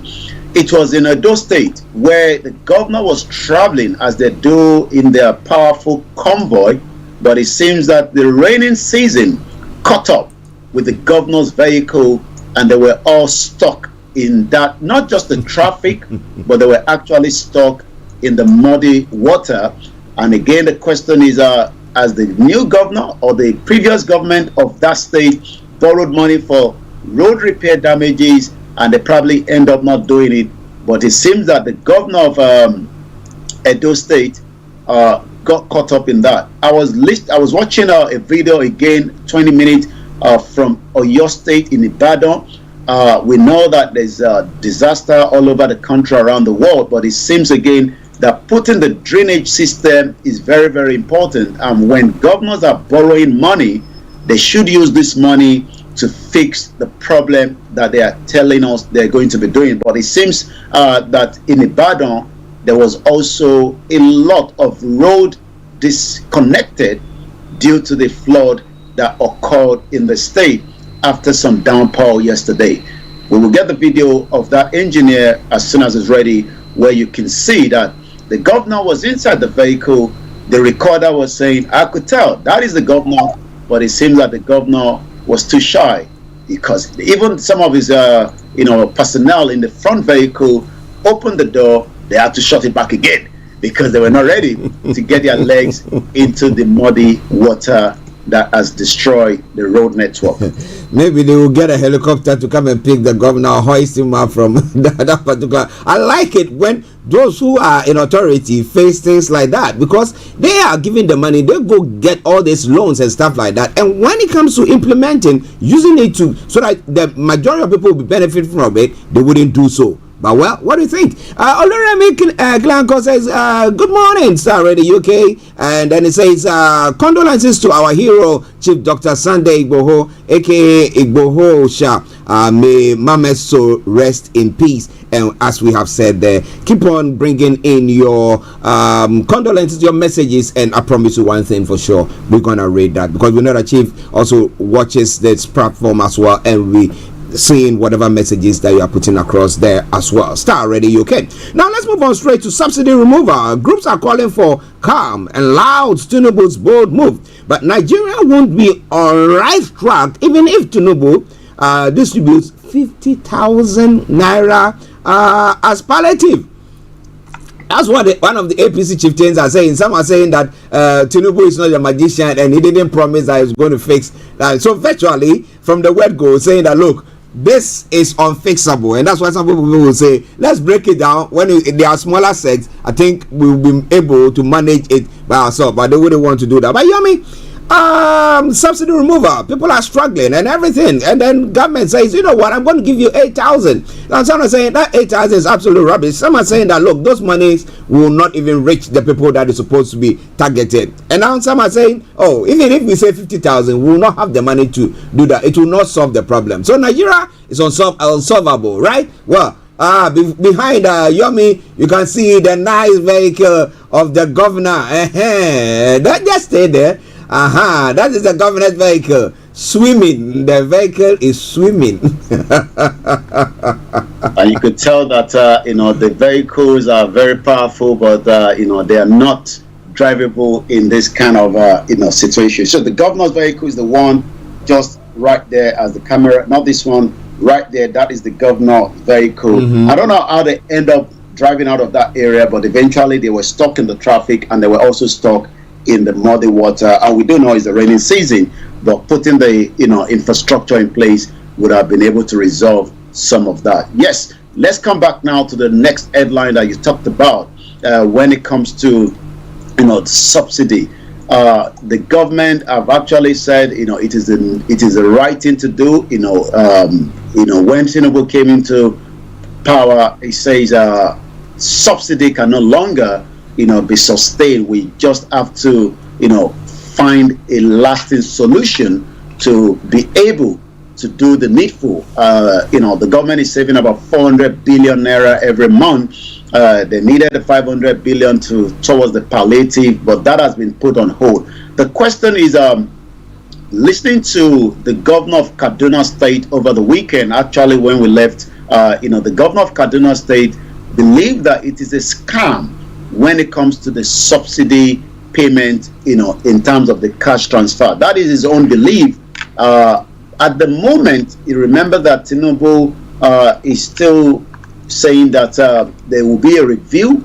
What the outcome of that review is what we don't know yet, so we just have to wait and see. But going back to what the Kaduna State Governor Uba Sani actually stated, Uba Sani told us that, according to him, Governor Uba Sani of Kaduna State has described the proposed cash transfer policy of the federal government as a scam.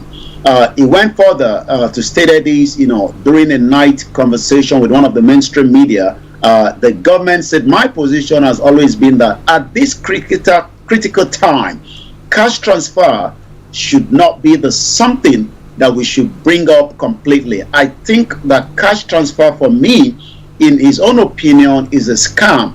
Completely is a scam. I can be very certain about that, because who are you transferring the money to? Well, which we did talk about the other time, because we were saying that they don't have a proper data system to be able to capture all those. But who knows? Who are you going to be transferring the money to?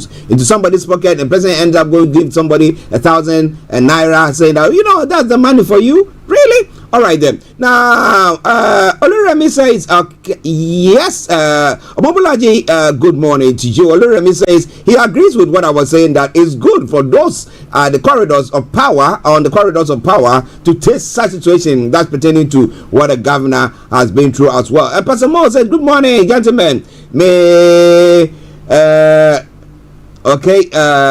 CSI's mom, rest in perfect. Chisande Igboho's mom, rest in perfect peace, and may God continue to support our able leader, Chisande Igboho. His latter will definitely be greater in Jesus' name, and let's say amen for that. Amen.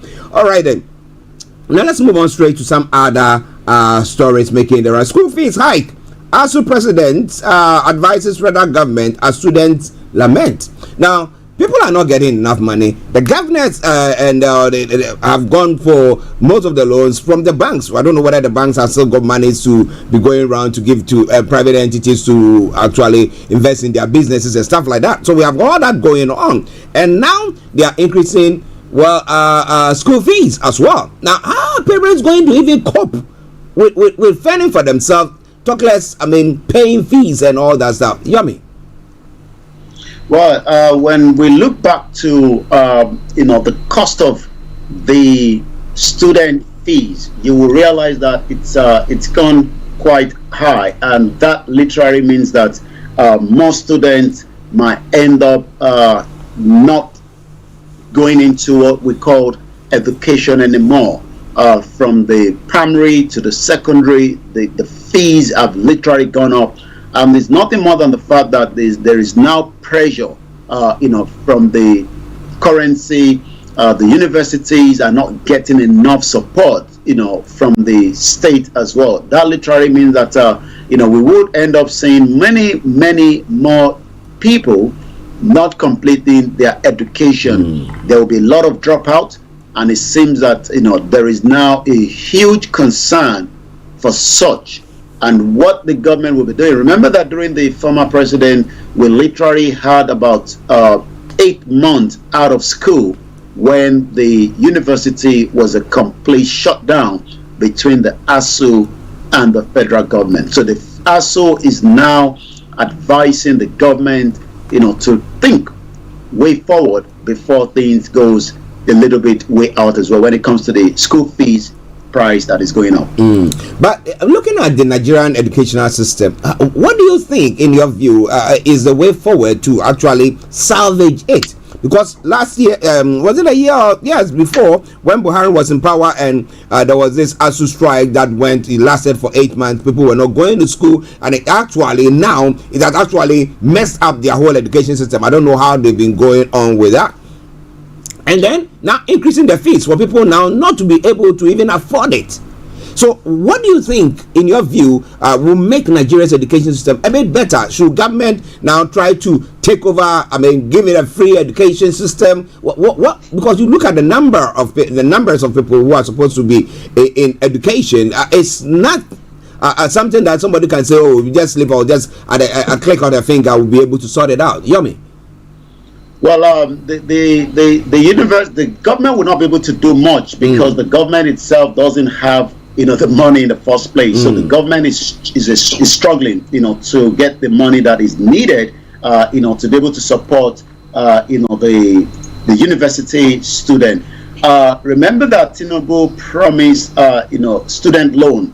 How that is going to be resolved, nobody knows there. So what we are waiting for to see, I mean, he has given the breakdown, but a lot of concern says that this money would not even get to those that are in need of it. So that itself is a huge concern for so many Nigerians as well, because many believe that it seems that the government is not getting the grip when it comes to the issue of supporting the university. It is literally supporting the university that would give the government, the opportunity to make sure that there is less payment.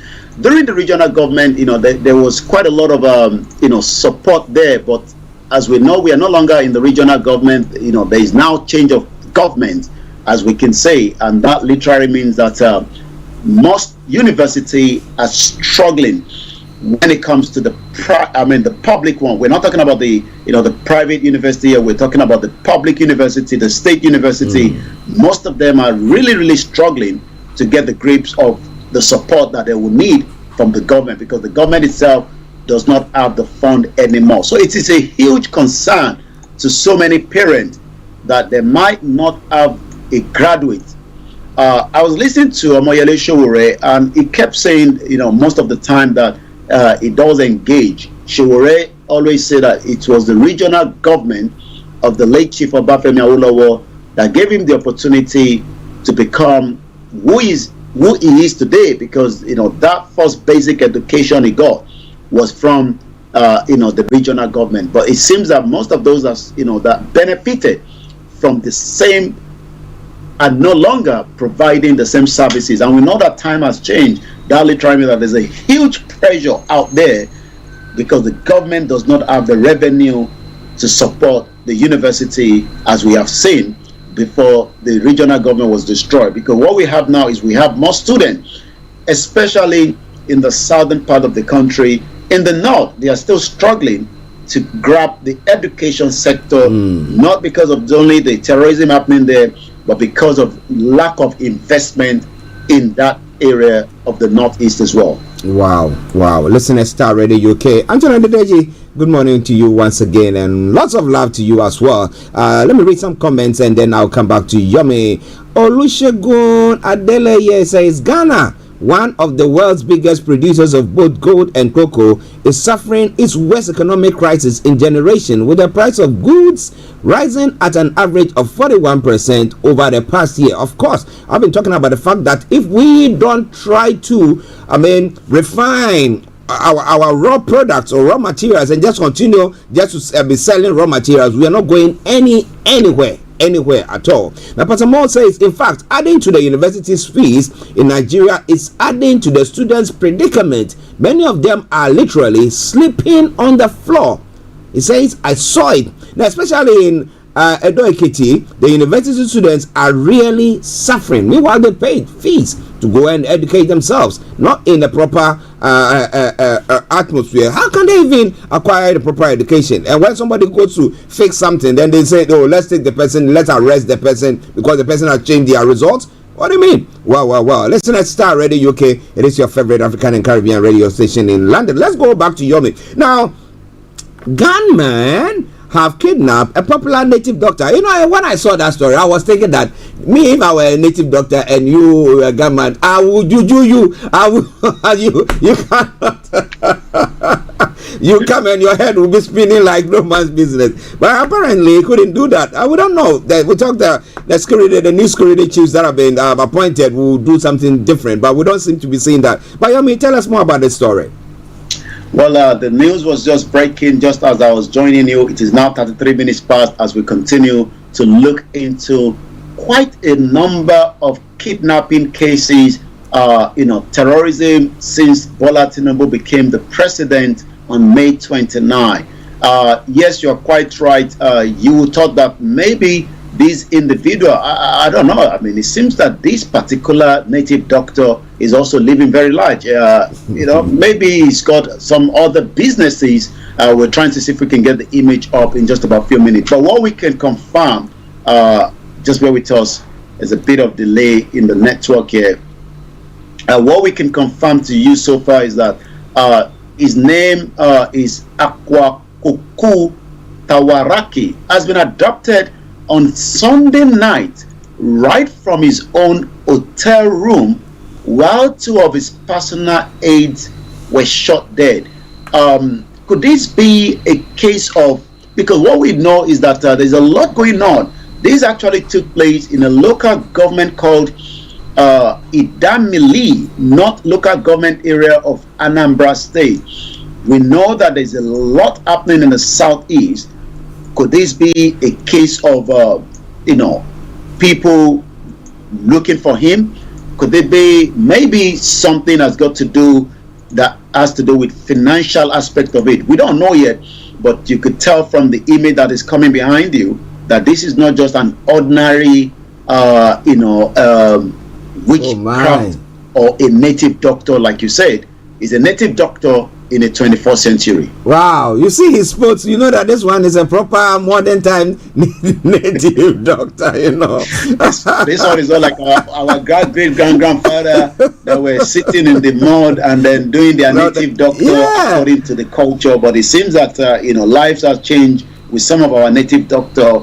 And if he was kidnapped from his hotel room, definitely these are part of his, vehicles that he drives. Oh man, wow! I didn't know he is. Ade Jibril, he is laughing his head off. Because I said that he is a native doctor proper. He should have juju them so that they could not arrest him. But well, they've done so. The only problem is they couldn't stop them, using his native, or maybe even to find out in time that they were coming for him. Maybe some of, and this is another email that the engineer will just be pulling out, and you could tell that these individuals are living the fullest life that some of us will probably ask questions around. Wow. Well, listen. These are native doctors in 21st century. 21st century native doctors, living it.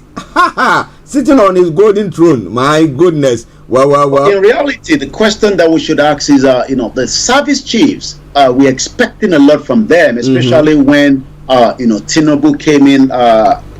It is not just in Anambra State. Let me give you the wrap-up of some of the crimes that have happened in the last few days before today. There's been a lot of kidnap cases. There have been a lot happening, and the question still remains is, again, there was a fire tanker yesterday. We've told our people most of the time, avoid when there is a scoop of petrol. This could ignite. Unfortunately, people in Ondo State, due to poverty, due to lack of not understanding what is called flammable, a 4 scoopers, including a pregnant woman and 3 children, died in a tanker farm accident. Let's come back again to some of the other atrocities and the latest news when it comes to why the service chiefs are not getting the grip on the situation when it comes to the insecurity in Nigeria. 2 policemen were feared dead as gunmen strike. That was happening in the last 24 hours. Again, there was an hit-and-run driver that crushed a policeman. A nursing mother and a child were kidnapped. This is also happening. There's another one that says this happened again. Gunmen raided the ex-minister resident in Katsina State. So the question we are asking the security agency, gunmen killed a man in Kakia, Katsina State. All these were part of the atrocity that took place during the weekend from Friday when we left. And like we always say, may Nigeria not happen to you. Gunmen killed 2, kidnapped 2 in Bauchi State. The question then is, when are these new service chiefs going to get the grip on the terrorism, the kidnapping, and quite a lot? Gunmen kidnapped a director of news in River State. These are the boiling questions on the heart of millions of Nigerians as they are going out on their daily lives across the 36 states of the Federal Republic of Nigeria. Well, we said there's a new sheriff in town. But as to whether the new sheriff is cracking the whip the way it's supposed to, we're not very, very sure. Well, we know some sectors he's trying to do all that there, but people should feel it in the security area as well, so they'll be able to go about their duties. It's Star Radio UK updates from Nigeria with Mr. Olayomi. Let's go back to Yomi for the rest of the stories making the rounds. Over to you, Yomi. Thank you so much, Mr. Archie. As we continue to review, some of the news coming out of Nigeria, as we all been receiving, tones and tones of condolence from the friends and family of Dr. Chief Sunday Adeyemo Igboho. A lot of tribute across the globe for him, from New Zealand to Australia to UK to Germany to African countries. And we're all also asking the next question: when is the new government going to lift the embargo that the previous government kept on him after an attempt on his life on July 1st? That is a question on the lips of so many Yoruba people, even though no arrangement has been put together for what we call the burial arrangement. But as a lot of people always say, why would he be outside the country when his mother will be buried? So we will wait and see what is going to be the outcome between the federal government and versus Dr. Chief Sunday Adeyemo Igboho. Let's go to some of the other news headlines as we have them. We've talked about the kidnapping of the Anambra native doctor, and 2 of his bodyguards were killed as well. Nigerian Air Force are now recruiting, and that means that dollar also has gone up to 876 naira to a dollar, as there is now shortage of the forex. NSAS recovery bodies are not toll gate victims. The message yesterday started traveling from around Saturday, when an article, or what we can call a statement, I don't know whether, now that the government of Lagos State have debunked that bodies of those that were killed 3 years ago have now been prepared to be buried in what is called a mass burial in an open grave. But it seems that people have now put that under the fact that these are people that got killed during the NSAS. But the Lagos State government have now released a statement putting that as no, it is not what you think. The Lagos State government has approved what we call a mass burial for 103 corpses recovered in the wake of October 2020 #NSAS protest, demanding the disbandment of the Special Anti-Robbery Squad. But the government, however, stressed that these 103 corpses were not recovered from Lekki to Ghetto.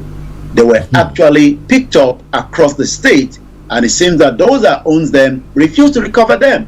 And that literally means that there's no more room in the morgue, and they have to be given what they called a mass burial.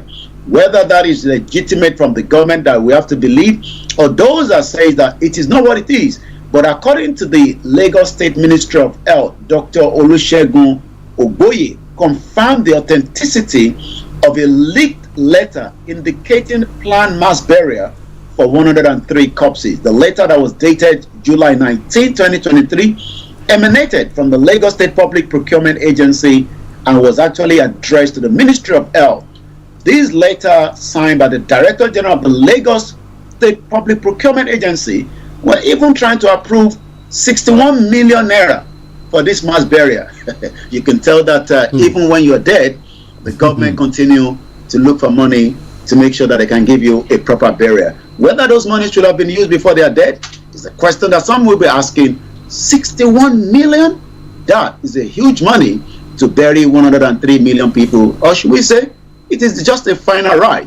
But the Lagosians that are struggling, more people are walking from one end to the other on the 3rd mainland bridge that is also going to be closed for the next 40 days.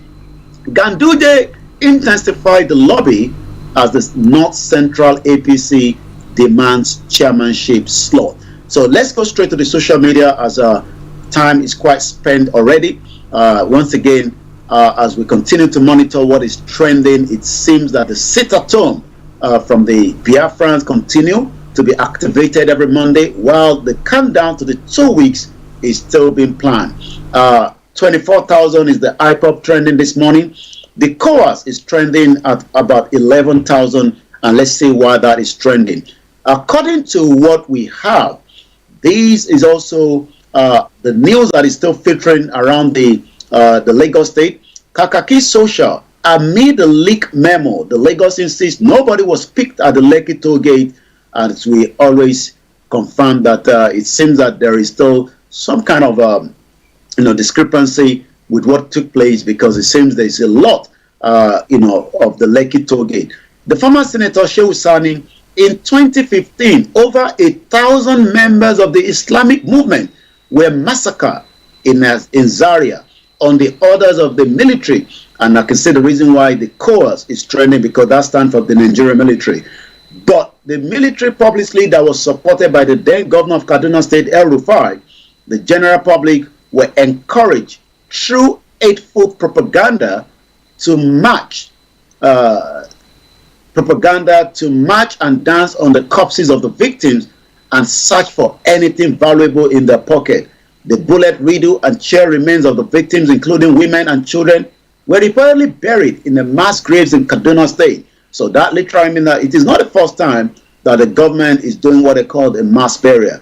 Their offense was simply that they blocked the road against the former chief of army staff, Buratai. The killing of the 103 NSAS protesters in Lagos is one of the hidden atrocity of the former President Muhammadu Buhari era. The spirit of those murdered, whether for blocking the road in Zaria or blocking the Lekki gate, will continue to haunt this country and hang over a sky until justice is done. And you can tell now that is why we are saying that the amount of bloodshed in Nigeria, it seems that some spirits are not moving anywhere. They are standing firm until justice is served, according to Shehu Sani. It seems also that I'm saying the cause is boost troops' morale at the flag up of Operation Akori Damisa. It seems that the military has a lot to do when it comes to protecting Nigerians, not killing Nigerians, as we've seen so many times. Again, it seems that there's a news filtering through with Asari Dokubo, and this is now saying that if you do anyhow, you see anyhow. We work for President Tinubu. Anyone seeking his downfall, we fall. Asari Dokubo addressed his militant. Nigeria is full of different militants. Nigeria is full of different history. Nigerians are not one, as we have said so many times. We are 250 ethnic groups. And it seems that one particular group is now saying that if anybody doing any kakakaka, I will be dealing with you on my own. And that is Asari Dokubo. Asari Dokubo is a militant that also destroyed the pipeline. But, hands change hand, they say in Africa. He has now chopped, as they will say, is the national cake. He's now addressing his own militant in a country that has security operatives.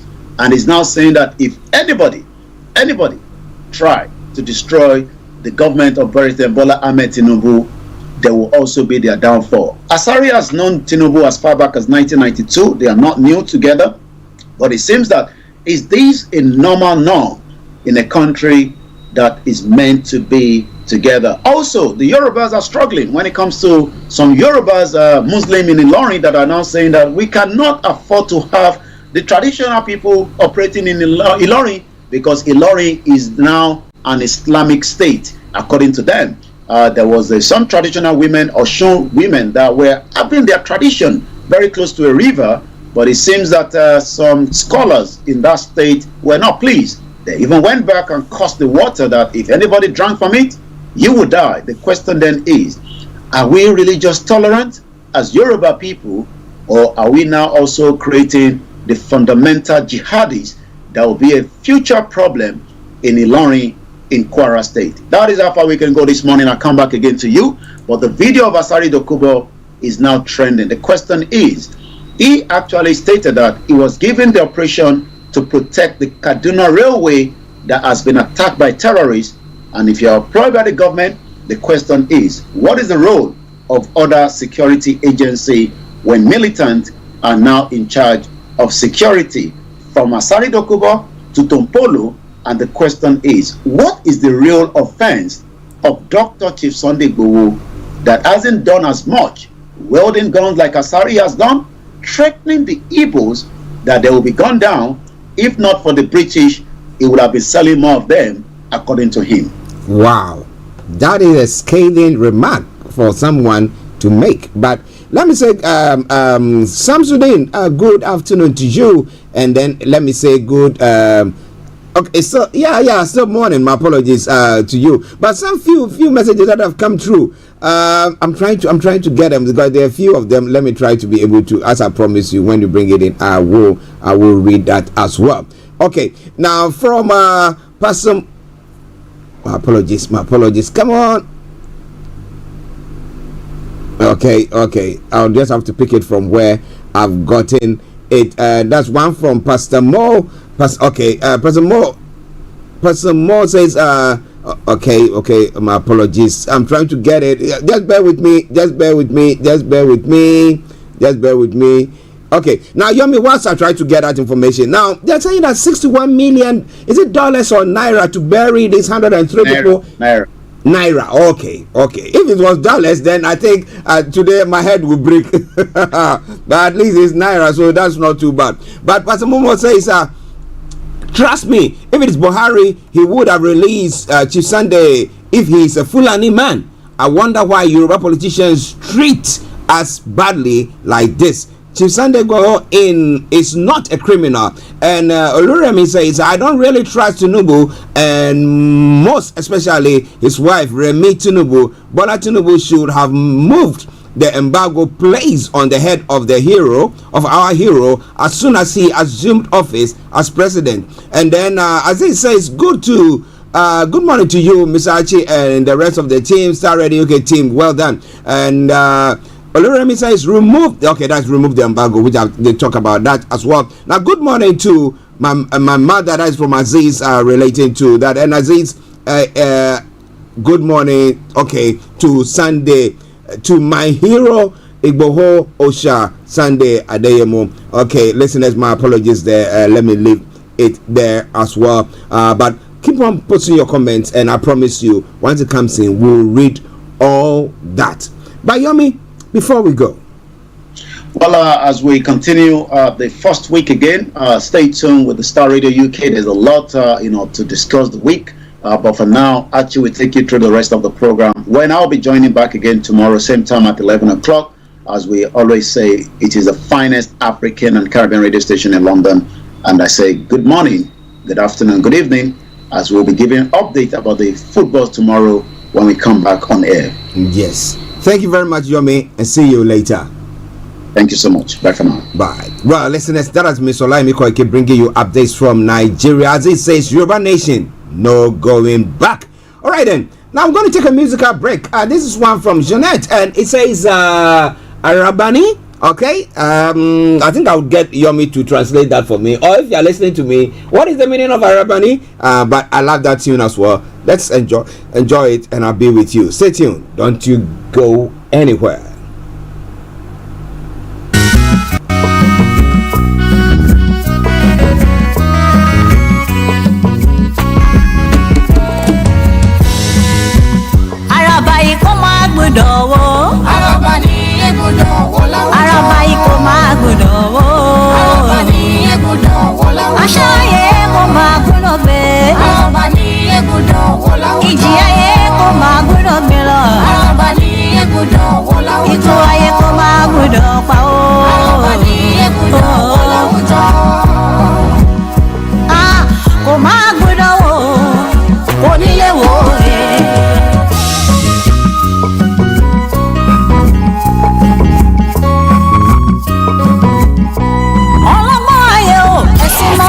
The best radio show all around the world. In your car, at work, at home, on your smartphone. This is Starr Radio UK.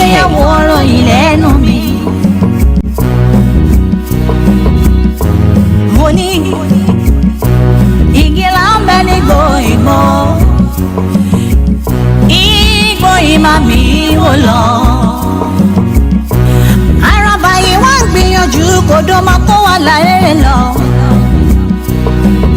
Igi ńlá iyọ̀ wà lóhun tó máa fi ṣàràbà lóore. Oníwíwó ní káràbà ìlọ́wọ́ láwùjọ igi. Onílé wò ó kò máa gbúdọ̀ wò. Àràbà ní egbúdọ̀ wọ láwùjọ. Ṣọ́dá àbáwọn sọ fúnlàní òyìnbó ṣe ń pa wá. This is Starr Radio UK. Kò má déyẹ mọ́ ṣe bẹ́ẹ̀ kó jáwọ́ ní. Àwọn àgbààgbà ikọ̀ wọn kò tíra mú odò sí wa kó wà láyé rẹ̀ lọ. Ó máa ṣe òye kò máa gbúdọ̀ wò. Àràbà ní egbúdọ̀ wọ láwùjọ.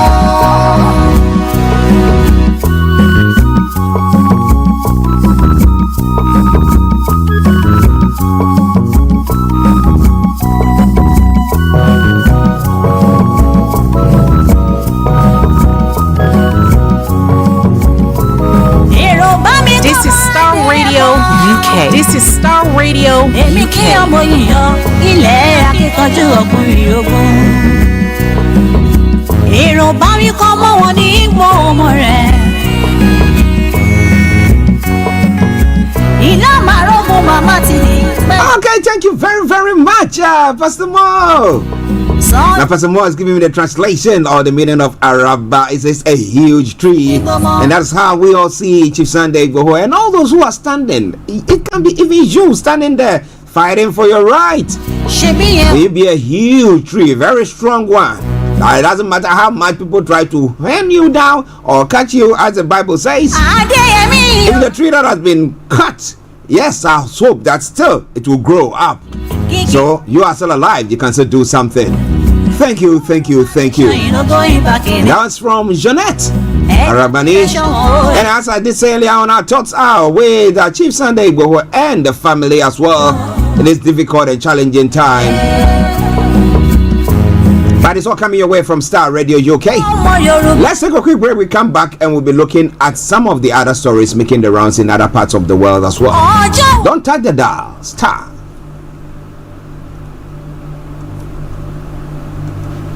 Tune in to On Point here on Starr Radio UK with Empress Regina every Monday at 5 p.m. GMT. Looking forward to your company. Hi guys, this is your friend Uruj from SendWave. SendWave is a money transfer app that is used by people all over the world to send money to their loved ones in Africa. With SendWave, you can send money to Ghana, Nigeria, Kenya, Uganda, and Tanzania. And the best part is, SendWave is absolutely commission-free. Our exchange rates are excellent. You can see for yourself by checking them out on our website.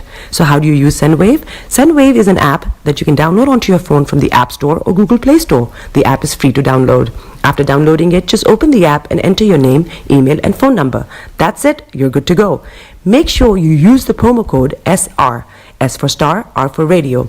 This promo code will give you £5 free credit to send to Africa on your first transaction. Your money will be delivered to your recipient within seconds. Feel free to call me on 0749 7377 647 at any time. I'll be happy to tell you all about SendWave and help you in any way I can. Remember to use the promo code SR for £5 free credit. Vedasse. Hi everyone, it's your girl BB Clement, the author of How to Go From Employee to Entrepreneur and the host of your weekly business show, BB Means Business, the show where we discuss everything you ever wanted to know about business but you were afraid to ask. How do I start my business? How do I raise the finance? How do I grow my business? Where am I going to find my customers? Join me every Tuesday at 1:30 p.m. on Starr Radio UK to get all the information and tips that you need to become a successful entrepreneur and become financially free. Remember, don't let life dictate to you. Rather, put your signature on life. Everywhere you go, Afrobeat reggae dancehall taking over. Everywhere you go, Afrobeat reggae dancehall taking over. Yo, what's up, people? This is a boy Raskin Bobo One. Tune in every day, every night at the Starr Radio UK with the big man them Archie. When I say Orta, you say fire. Okay, welcome back to the program Starr Radio UK, your favorite African and Caribbean radio station in London on the morning show once again. So let's move on to some of the stories making the rounds in other parts of the world, especially continuing from Africa. Okay, from the African front, in central Nigeria, 80,000 are displaced after intercommunal violence. Some of the stories making the rounds. And war in Sudan, residents appeal for donation to survive. That's how bad it is. And plane crash kills 9 in Sudan. Let me bring you that story first, and then we'll move on. Now, 9 people, including 4 soldiers, were killed on Sunday evening when a civilian plane crashed in Sudan due to a technical reason, the army said, as the war in the East African country entered its 100th day. In Port Sudan on the East Coast, largely spared by the war, the army said a child had survived the crash of an Antonov plane which killed 9 others. Now, Port Sudan airport is the only one still working in the country due to the conflict. Now, since April 15, battles between the army led by Abdel Fattah al-Burhan and the paramilitary rapid support forces, the RSF, headed by Mohammed Hamdan Daglo, have killed more than 3,900 people, according to the latest told from the Armed Conflict Location and Event Data Project, that's ACLED. Now, over 2.2 million people have been internally displaced, mostly from Khartoum, the International Organization for Migration said early in July. On streets of Khartoum, the paramilitary rapid support forces appears to have the upper hand over the past 3 months. Its forces have occupied people's houses and other civilian properties, according to residents, and turned them into operational basis. A very, very sad situation going on there, but it's all coming away from Starr Radio UK, your favorite African and Caribbean radio station in London. It was a small plane there though, but 9 people have lost their lives. I don't know whether it was an engine fault that ignited and burned part of the plane. Other side, one side is burnt, the other side seemed to be intact. Okay, now let's move on straight to some other stories making the rounds there.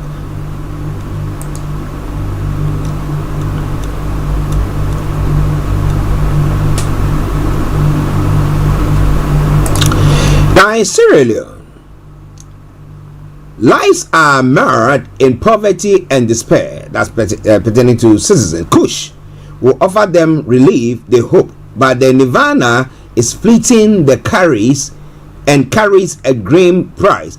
The recently emerged drug is making terrible inroads among the young in Sierra Leone. On the edge of a rubbish tip in the capital Freetown, Mohammed, a 25-year-old garbage picker, smoked a joint laced with kush.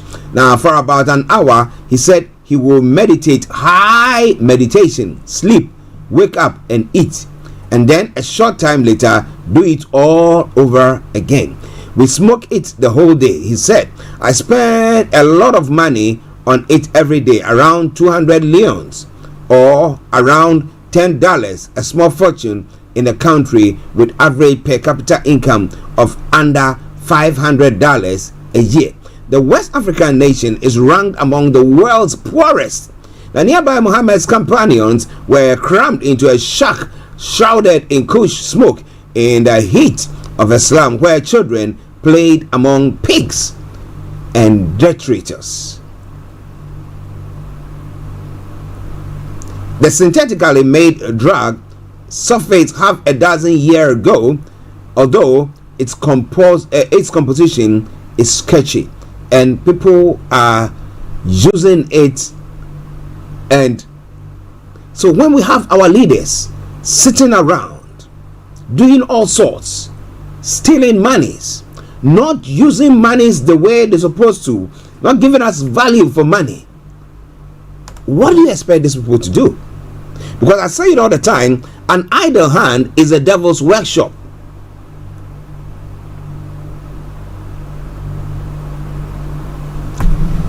Well, it saddens me, but I've lined up a nice song that I'll be playing for African leaders once I'm done. Now, many are dead and injured in a building as it collapsed in Cameroon. At least 12 people have died and dozens injured in Cameroon business hub Douala after a 4-story building collapsed in the early hours of Sunday morning. The cause of the collapse is unclear, but the taller building appears to have fallen onto a smaller one. Emergency services remained at the scene into Sunday evening. Samuel Ivaha Dibua is the governor of the littoral region. A 4-story house collapsed and we recorded 31 people, 12 of whom died, he said. The others are currently in hospital receiving medical treatment. It is thought the death toll could rise as rescue workers search the remnants of the 2 apartment blocks.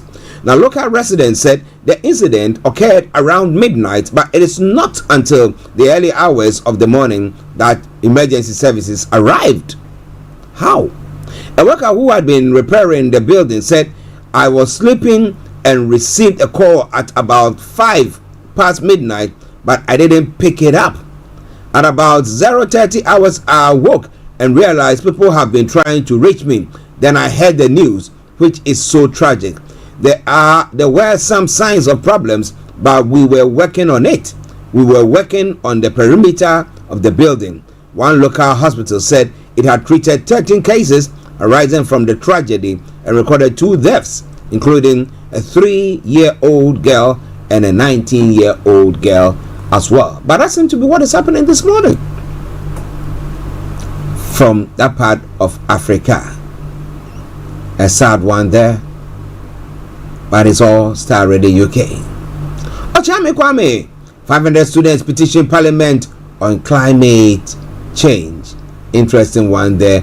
And Cecilia Dapa is a negative contribution to gender advocacy, development expert has said. We'll be reading, I'll tell you more about that, but that will be after I've opened the lines for you to add your voice to the discussion if need be. Call us on 0208 133 2257 or 58 0208 133 2257 or 58. If you happen to be in the US, Canada, or the Caribbean area, 001 718 303 2737 001 718 303 2737. Text or WhatsApp us is 0753966174. For our Twitter handle is at Star Radio UK and email address is info@starradiouk.com. All right.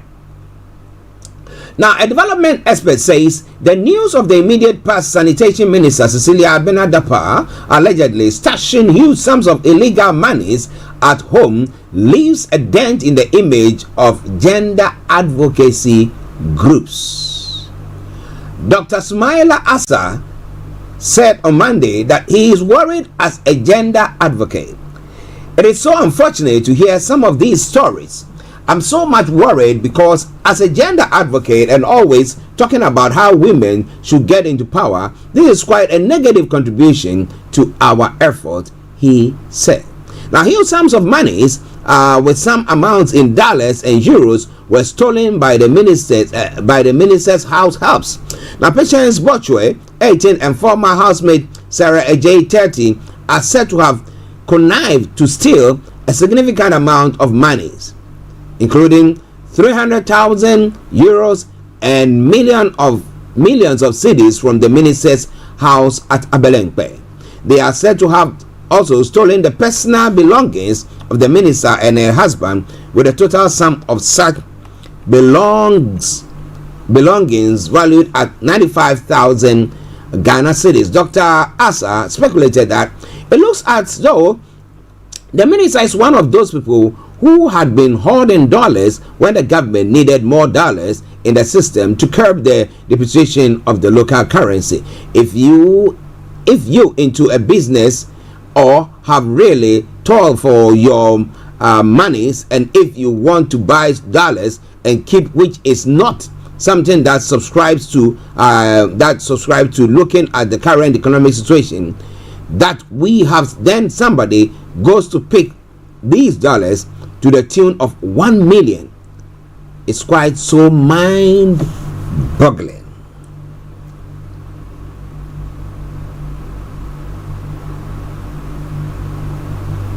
He added, according to him, the conduct of the minister is that which have been happening over a long period of time. Now, who has been involved in that? What have they been up to when it comes to that story as well? Well, she's penned in her resignation. The president has accepted it, but do you think that should be the end of it? Should a special prosecutor come in? And should she have just shut her mouth? Somebody has pilfered, has stolen some. He said, when a thief thieves a thief, God laughs. So maybe she should have let it go, but decided, no, I'm going to go after them. And now that is what is happening. Well, some sad story have just come away, but I'm going to bring you more about that in a moment. A very, very sad story there as well from here in the UK when it comes to the media. Very sad story there. I'm going to bring you more details of that, but let's go on. In Ghana as well, the death was reported on Saturday of Sherry Ayite. And in the former president John Mahama and his wife Lordina Mahama have said that they are in shock over the demise of Sherry Ayite that occurred on July 22, 2023. She said, Lordina and I have learned with grief the passing of Madam Sherry Ayite, who served as my Minister for Health and later as Minister for Fisheries and Aquaculture Development. Auntie Sherry was an active stalwart of our great party, the National Democratic Congress, and served as chair of the party. She was also one of the key leaders of the 31st December Women's Movement, the former president stated. He continued, we commiserate with the bereaved family while we mourn our collective loss. Rest in perfect peace, Auntie Sherry. Oh, well, listeners, it is Starr Radio UK. Sherry Ayite, may her soul rest in perfect peace. Akufo-Addo allows Cecilia Dapa for her loyalty to government as she resigns. President Akufo-Addo has accepted the resignation of the Minister for Sanitation and Water Resources, Cecilia Dapa. Now, this comes on the back of the Minister for Sanitation, Cecilia Dapa's resignation over the going publication that she owned $1 million and 300,000 euros, which have been stolen from her house. And Accra Circuit Court is hearing case that huge sums of money and other items of the Minister for Sanitation, Cecilia Dapa, and her husband, Daniel Osekefo, have been stolen from their Belenque home. In a Facebook post by the Jubilee House Communications Director, Eugene Ahin, disclosed that the President applauded the Minister for her hard-working contribution to his government. Should the President have applauded or should have been quiet about it, that I've accepted your resignation simply like that? But well, that's not what happened.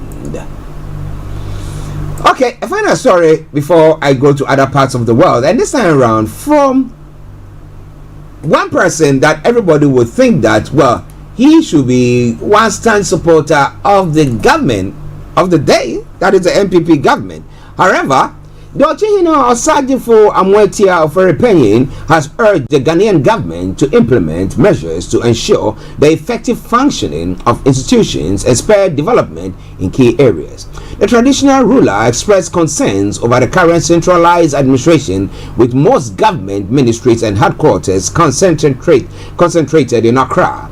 A set of affairs he believes is hindering progress and equitable growth nationwide. According to Ochehene, his plea for decentralization stems from his observation that certain ministries have little rationale for their location in the Greater Accra region. Speaking in a recent gathering, he highlighted the ministries of Agriculture and Lands and Forestry as two such examples of ministries that have to be removed from Accra. Baby step development, we talk about it, but it doesn't yield any response 6 years after independence. And if you are traveling from Accra to Chebi or Kumasi, then you are frightened because the roads are not good. So I plead with you, if it is not easy for all of us, sometimes you see people asking that since you came as a chief, What development project have you embarked on? But how do I develop without a budget? All of the time we are calling the assemblies for certain things, and they tell you that there is no money. So if the assembly says there is no money, and Ochehene also doesn't have money, then it means that we will suffer and the people will suffer. So he thinks that, well, the systems are not working. What can the government do about that? It is Starr Radio UK. It is your favorite African and Caribbean radio station in London. Now let me bring you the breaking news that just came through. A very, very sad one. If you are one that watches BBC One a lot, you will know George Alagai, a BBC journalist and newsreader, has died, age 67. George Alagai, one of BBC's longest serving and most respected journalists, has died at 67, 9 years after being diagnosed with cancer. A statement from his agent Mary Greenham said he died peacefully today, surrounded by his family and loved ones. Now, George fought until the bitter end, but sadly that battle ended earlier today. George was deeply loved by everybody who knew him, whether it was a friend, a colleague, or a member of the public. She added, he simply was a wonderful man, a human being. My thoughts are with Fran, the boys, and his wider family. The BBC Director General Tim Davis said, across the BBC, we are all incredibly sad to hear the news about George. We are thinking of his family at this time. George was one of the best and bravest journalists of his generation, who reported fearlessly from across the world, as well as presenting the news flawlessly. He was more than just an outstanding journalist.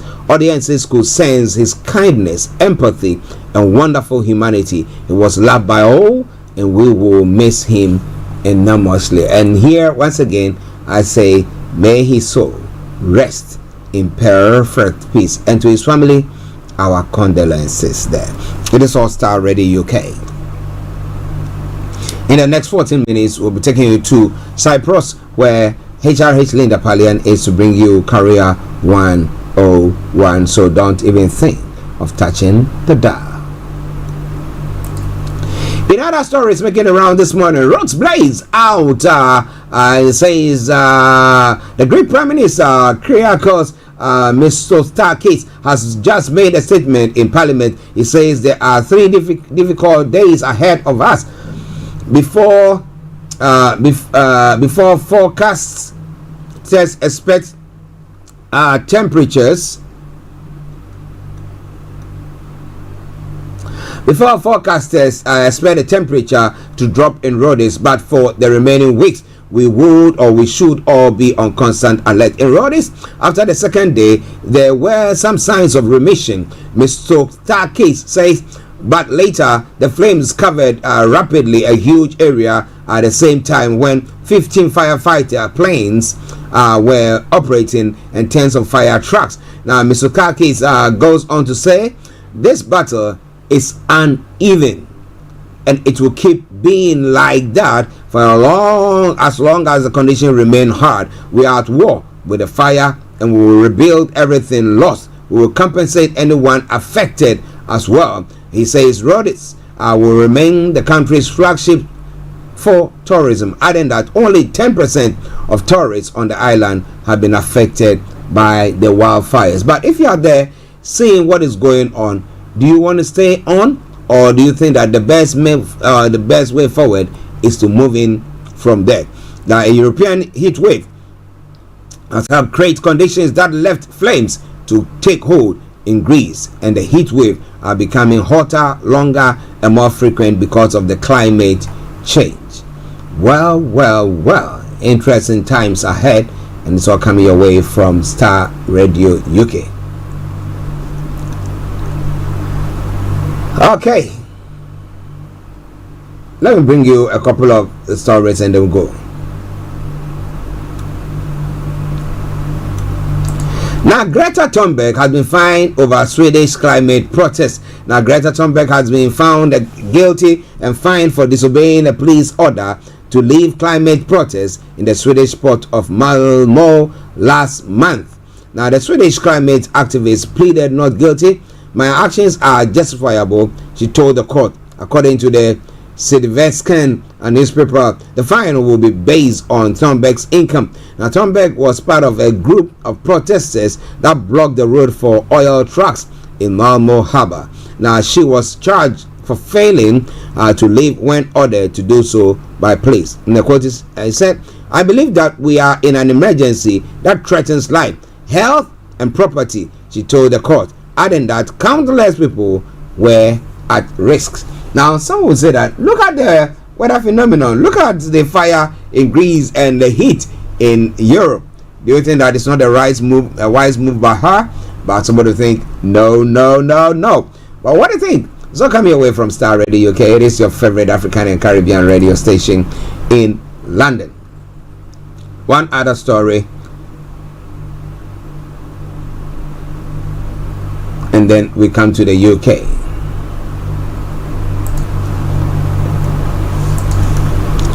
Now, police have used water cannon and arrested protesters outside Israel's parliament ahead of a key vote on reforms which have caused uproar.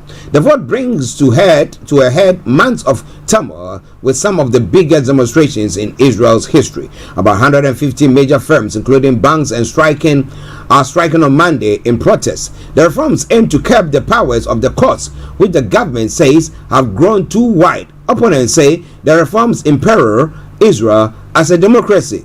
Now, Israel's president Isaac Herzog said the country was in a state of national emergency and implored political leaders to reach a compromise. On Monday morning, protesters blocking a boulevard outside the the Knesset, that's Parliament in Jerusalem, were sprayed with water cannon and pulled off the road by police amid a cacophony of noise from drums, whistles, and air horns.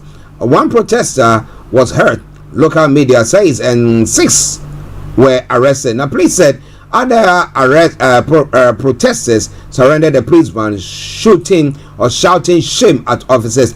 Now, a demonstrator lying in the street was defying dictatorship, adding that his grandfather had been a wartime code breaker against the Nazis at the UK's famous Bletchley Park.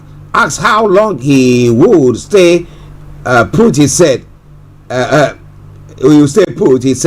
we will never surrender. Another riot, Yifat Yuzel, the daughter of a paratrooper, pictured in an iconic Israeli photograph of the capture of the Western War in 1967 Middle East War, said she feared for her children's future.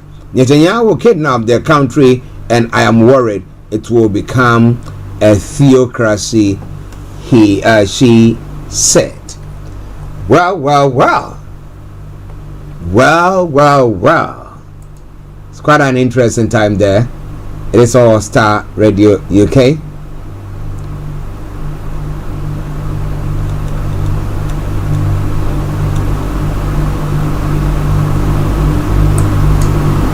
Now, a final story from the UK front. Radical preacher Anjem Chaudhry has been charged with 3 terror offences, the Metropolitan Police have said. He's accused of membership of a proscribed organisation, addressing meetings to encourage support for a proscribed organisation, and directing a terrorist organisation contrary to Section 56 of the Terrorism Act 2000. The 56-year-old was arrested last week. Another man, Khalid Hussain, was charged on Monday with membership of a proscribed organization. The 28-year-old Canadian national was detained last week at Heathrow Airport after arriving in the UK. The arrests were carried out on the 17th July by Met counter-terrorism detectives investigating alleged membership of a proscribed organization. Chaudhry was arrested in East London and charged on Sunday. The force said both men were held under Section 41 of the Terrorism Act 2000. Now, police were granted extra time to question the suspects in detention before they were charged. Now, both men are being held in custody and are due to appear at Westminster Magistrates Court later today. So that brings us to the end of this first part of the story of this program, and I will be bringing you some music, and then I'll be bringing you Career 101 with HRH Linda Pallien. Enjoy this song, and it sums up how African leaders are behaving. It's the Zongo Man, the problem of Africa. Enjoy.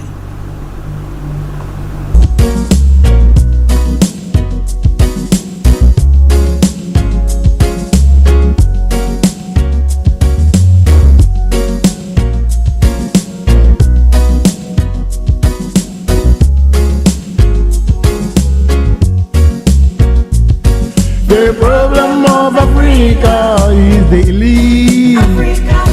Who run things, who run things, who run things. The problem of Africa is the elite. Who run things, who run things, who run things. Them all go to universities. Universities award them degrees. Big degrees. Degrees. Big degrees. MSc in stealing. Bachelor of Arts, mismanagement. Masters in looting.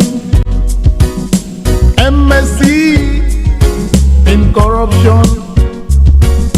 Bachelor of Science in nepotism.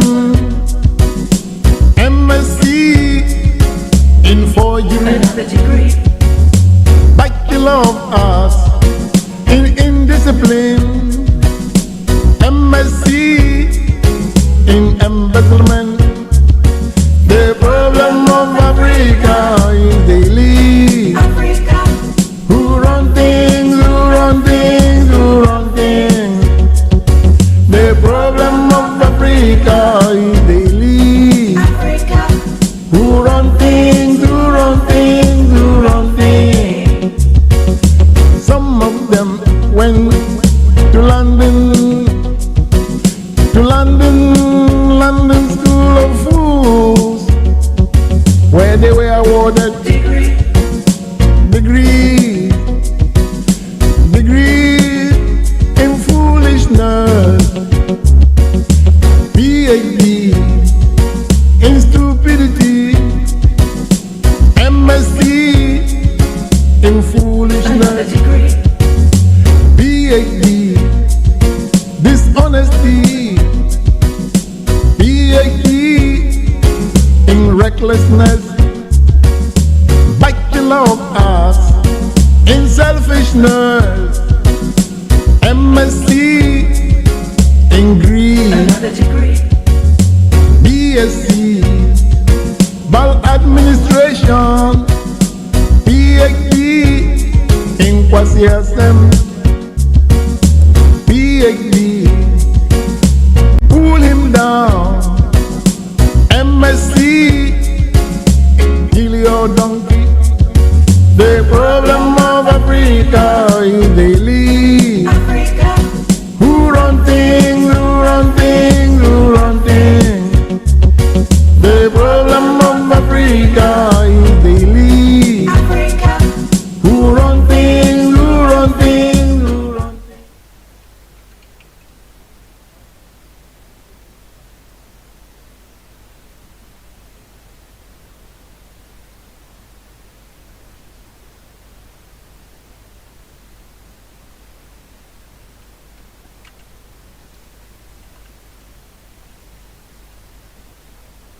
Thinking of changing your career, and you are one who does just do knee-jerk reactions, then that is not the right way. We have Linda here who is going to be talking to you about that. Over to you, Linda. Awesome. So these are important questions to ask yourself, whether you're thinking about it or whether you're unsure whether you should change careers or not. I put together 5 stages that you will go through. It's also important to know what's going to happen. It takes out some of the fear and the uncertainty that comes with career change. When you realize, oh wow, maybe I need to find myself a new job, or actually this isn't working for me, what do I do next? So we're going to go through it. They're fairly straightforward but very important.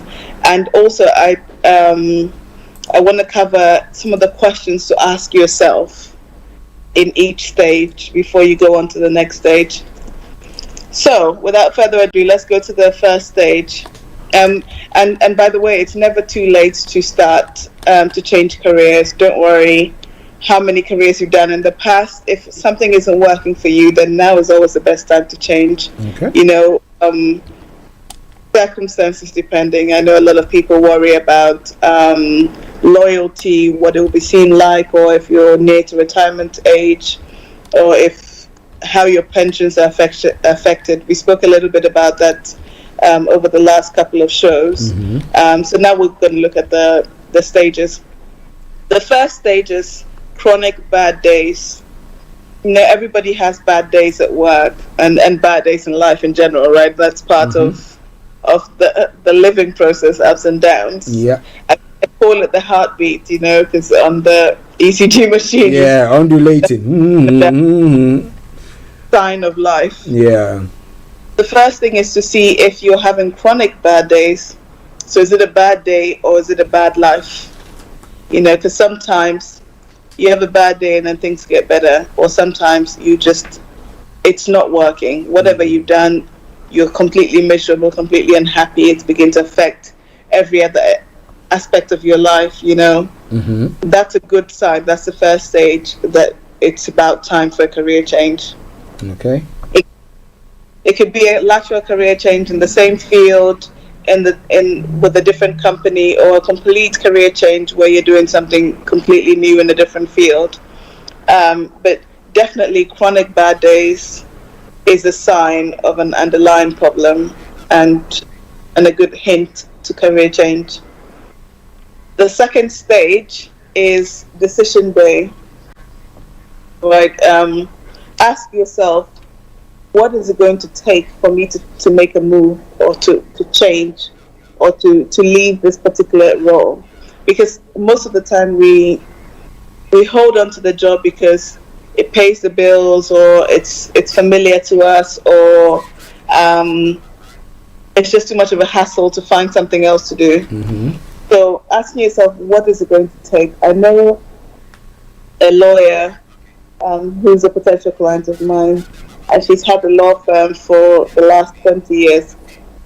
Completely unhappy in it. Hated it the moment she went into that particular branch of law, which is insolvency law. But the money was good and the prestige and all of that stuff, so she stayed. And I've heard the story over and over again. Oh, I don't like what I'm doing. There's so much paperwork. It's not fulfilling. But there's no movement. Until I said, well, what is it going to take to make that change? And when you ask yourself that, you're forced to come up with an answer. Is it that I need to earn X amount to be able to change? Or whatever it is for you, I need to get an opportunity that means that I leave the country, or I leave this particular field of law, or whatever it is for you. But ask yourself, this is important, this is why we're tackling questions to ask yourself, what is it going to take for me to make a difference? Is it going to take someone screaming in my face? Is it going to take falling out with a manager, being accused, whatever it is? And then you know what your deal breaker is. But you have to have a deal breaker at some point. And that's when decision making day comes, which is a great day. I always celebrate it when it's that day when people walk out of their jobs and go, I quit. Yeah, stop it. This is the day. For me, it was the day when I said, you know what, I'm done with this. I'd rather be homeless than come back to then you know you've had it. And it's time to do something else. So this look for decision making day and what that looks like for you. Okay. Stage 3 of stages to career change is doing the cost analysis. What is it going to cost you? And when I talk about cost, not just financially in terms of how much do I need to pay the bills, how can I afford it, what's next, your pride, that's also a cost. You know, I can no longer say I work for this big firm, or I can no longer say I have X years of expertise in this industry if I'm going to change industries completely. So list what it's going to cost you. And at first glance, it seems like a negative way of looking at things, but it's almost like making a decision and writing the best case scenario, the worst case scenario, the most likely outcome. Yeah. So we want to see what the worst case scenario is, because it takes the fear out of it, and fear stops most people taking action. So when we know what it's going to cost us, which is the cost analysis in stage 3, we now know and have a figure of what is going to cost us, and we can put measures in place to make sure we're covering that cost. Okay. I've seen with clients when they say, I don't even know how to introduce myself anymore, because normally I would say, hi, my name is this person and I do this, and without a job, what would I say? So again, that's another cost of pride when we're talking about pride. Of what else would you identify with? And then it forces you to be more than just your job title, more than just your career, and really identify the values and the traits that makes you a valuable human being and a unique human being, rather than just the job title. The cost analysis is a very important stage. And then the 4th stage, we go to the skills analysis and application. So now that we've seen it's definitely chronic bad days, we've decided definitely that we want to leave. We figured out what it will cost us, and we're so willing to move forward with it. Now let's look at what skills you have and how you can apply it. So this is where we look at your transferable skills, and you can do this by yourself, but preferably with a professional career coach or a career counselor or someone in the same industry that you want to go into. What's the transferable skills that you possess? Is your mindset right to enable you to find the next career that you deserve? Can you do it with credibility? So how can we showcase your skills in a way that feels credible and authentic without you feeling like you're lying to people? So that's a skills analysis and application part.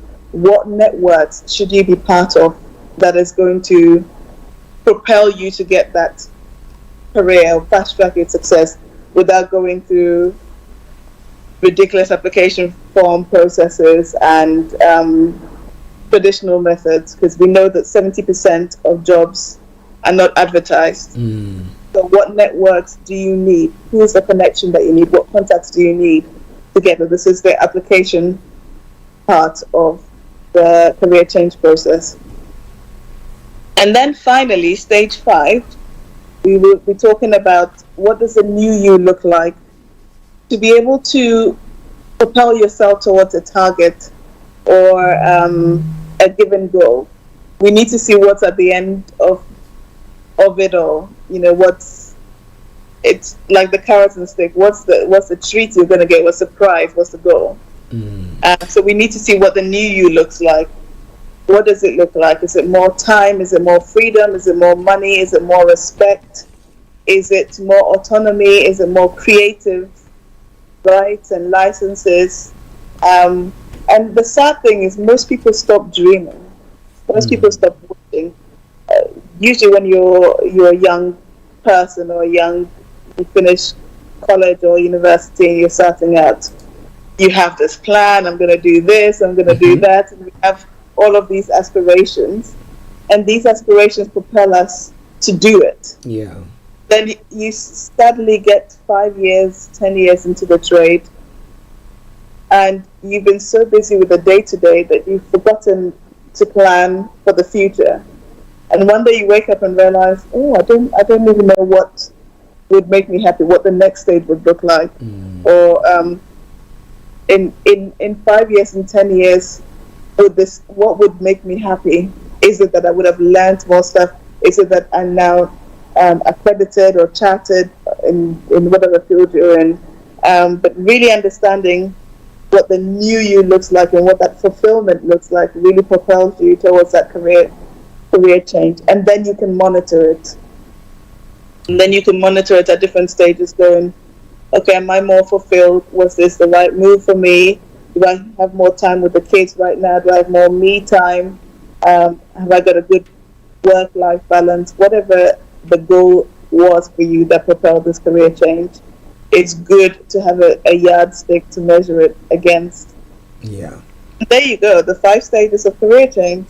The 5 stages of career change with HRH Linda Pallien on Career 101.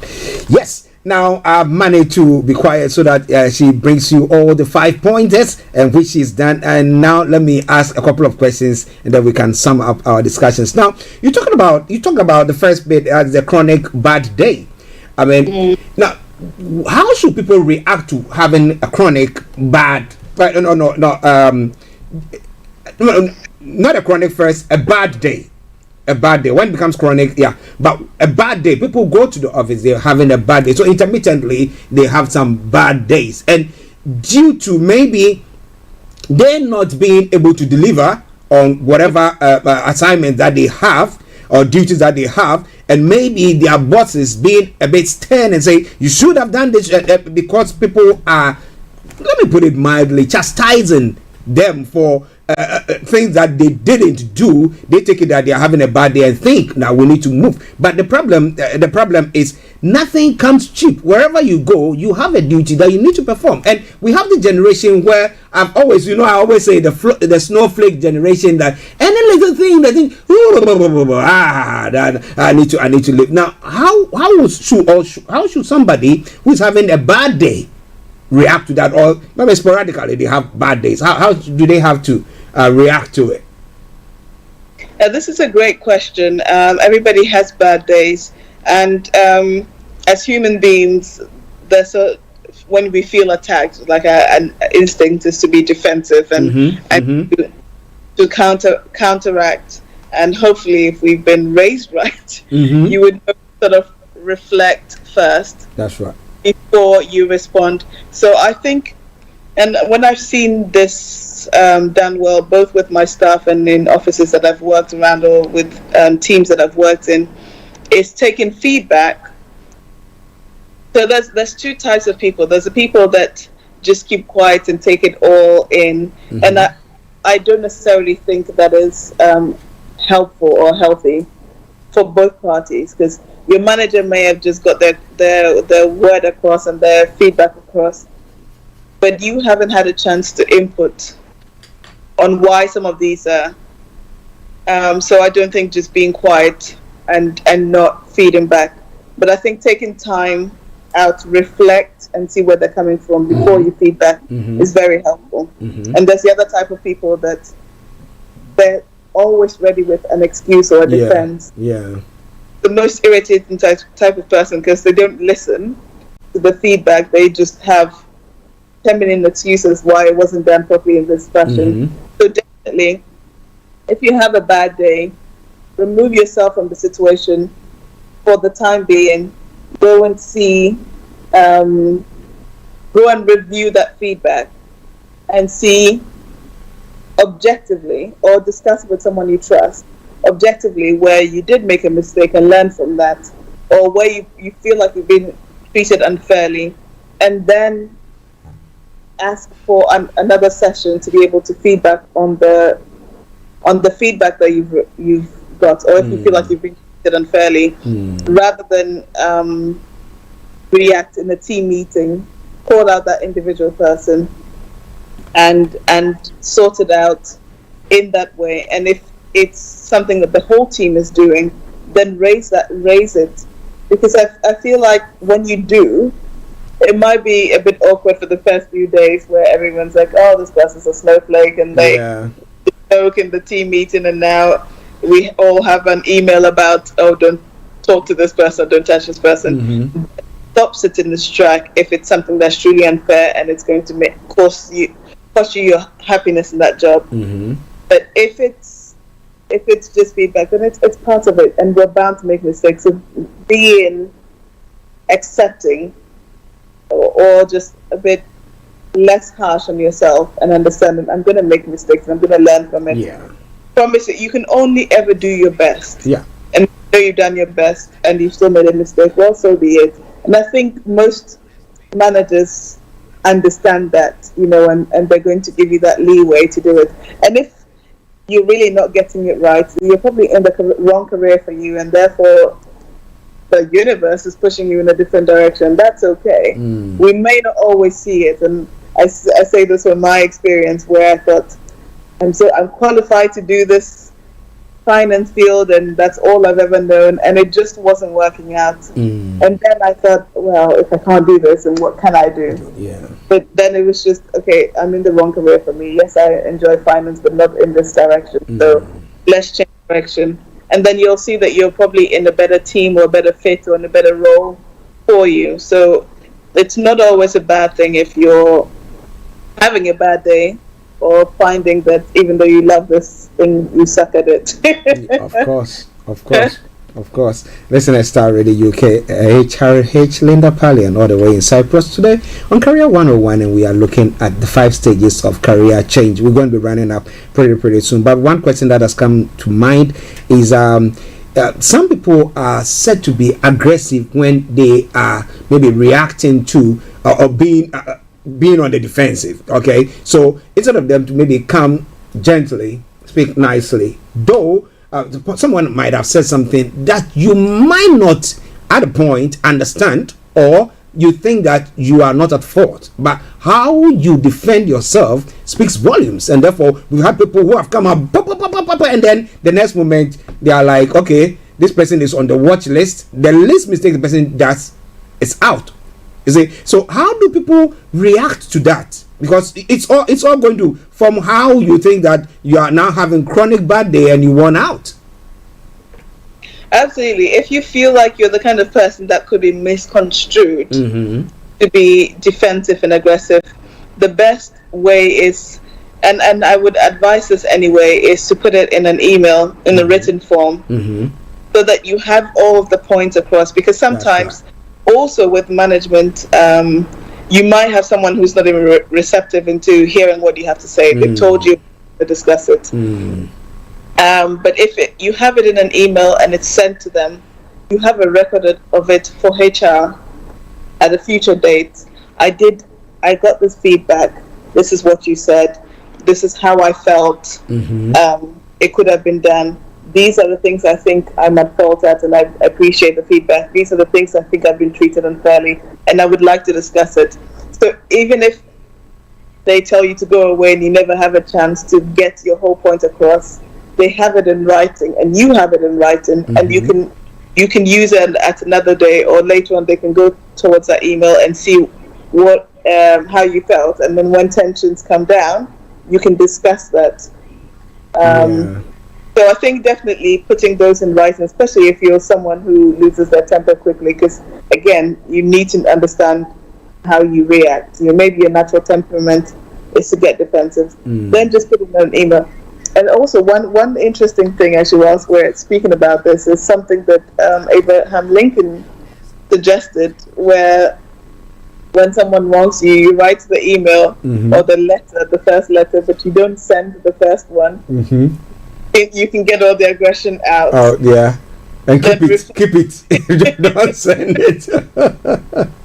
Because in the heat of the moment, if you're going to send something that is incriminating and really bad, then advisable not to do that, or at least get a second opinion before you send it from someone that you know, like, and trust. Yeah.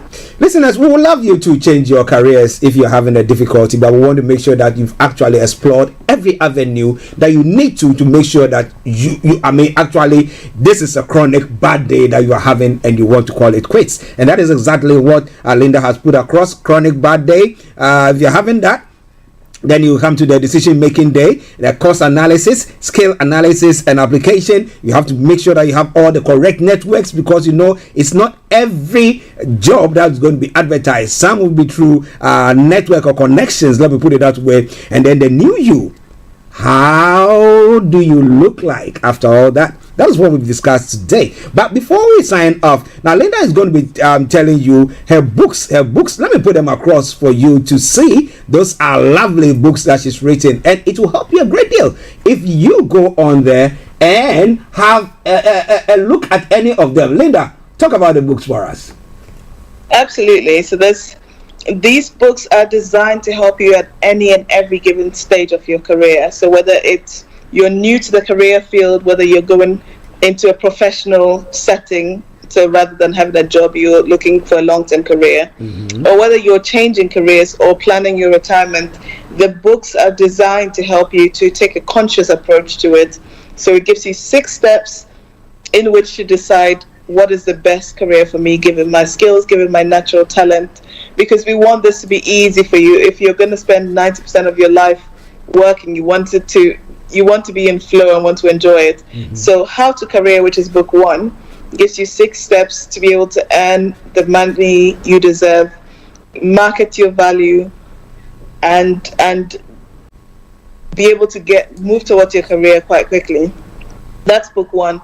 And by the way, all of these books are available on Amazon. Go on amazon.co.uk, type in Linda Pallien career, and you will see these books. You can get all 3 books as a bundle, or you can buy each individually. So book 1 will help you to design your career. Book 2 helps you to advance your career. So if you're in the stage where you want a promotion, you want to get to the next level, you're starting a business, and you really want to increase your personal and professional profile, then book 2, Career Success, is definitely good for you. It shows you how to network, to market yourself, to build a credible brand, to establish yourself as an authority, to be seen as an authority in your field, because again, it's all perception. So what are people looking to see? What are the top people in your field doing? That's what book 2, Career Success, shows you. So if you're confused which book to get, definitely get book 2. And then book 3 is the Career Workbook. So these are for you who's contemplating your career. It gives you all of the practical exercises to do within the book. It's a workbook, so you can write and take it with you. It shows you how to prepare for an interview, and it gives you spaces to write all of your answers down, some of the questions that you might be asked, how to overcome objections, whether you should work for free or not, when to know it, when to change career. These 5 stages of career changes in there as well. So it's a practical workbook for people that want hands-on training, and rather than getting a career coach and spending the time to do that, it's definitely a self-help resource if you have the discipline to do that, and you can take it with you in meetings and you will look super prepared. And by the way, employers love when you've invested in a coach yourself, or you've taken the time to write all of these down, and you look good coming into an interview with all of these questions already prepared, what questions to ask. And it really just helps you to get prepared for the next stage of success. So book 3 is the workbook, and it's for people that like the practical hands-on approach. So that's the career series, How to Career, Career Success, and the Career Workbook, the Ultimate Career Workbook. Okay, interesting. So get your hands on it. She said you can get it on Amazon. Okay, but Linda, can you put your contact details there, and then you sum up our discussions, and then we can bring the program to a close. Over to you. Absolutely. We've been talking about 5 stages of career change, because I specialize in career change, early careers, and career development. We spoke about how to identify what's a chronic bad day that you're having, or if you're just having a one-off bad day. how to decide then what it's going to take to change it. Stage 2, cost analysis, what's it going to cost you with your career change.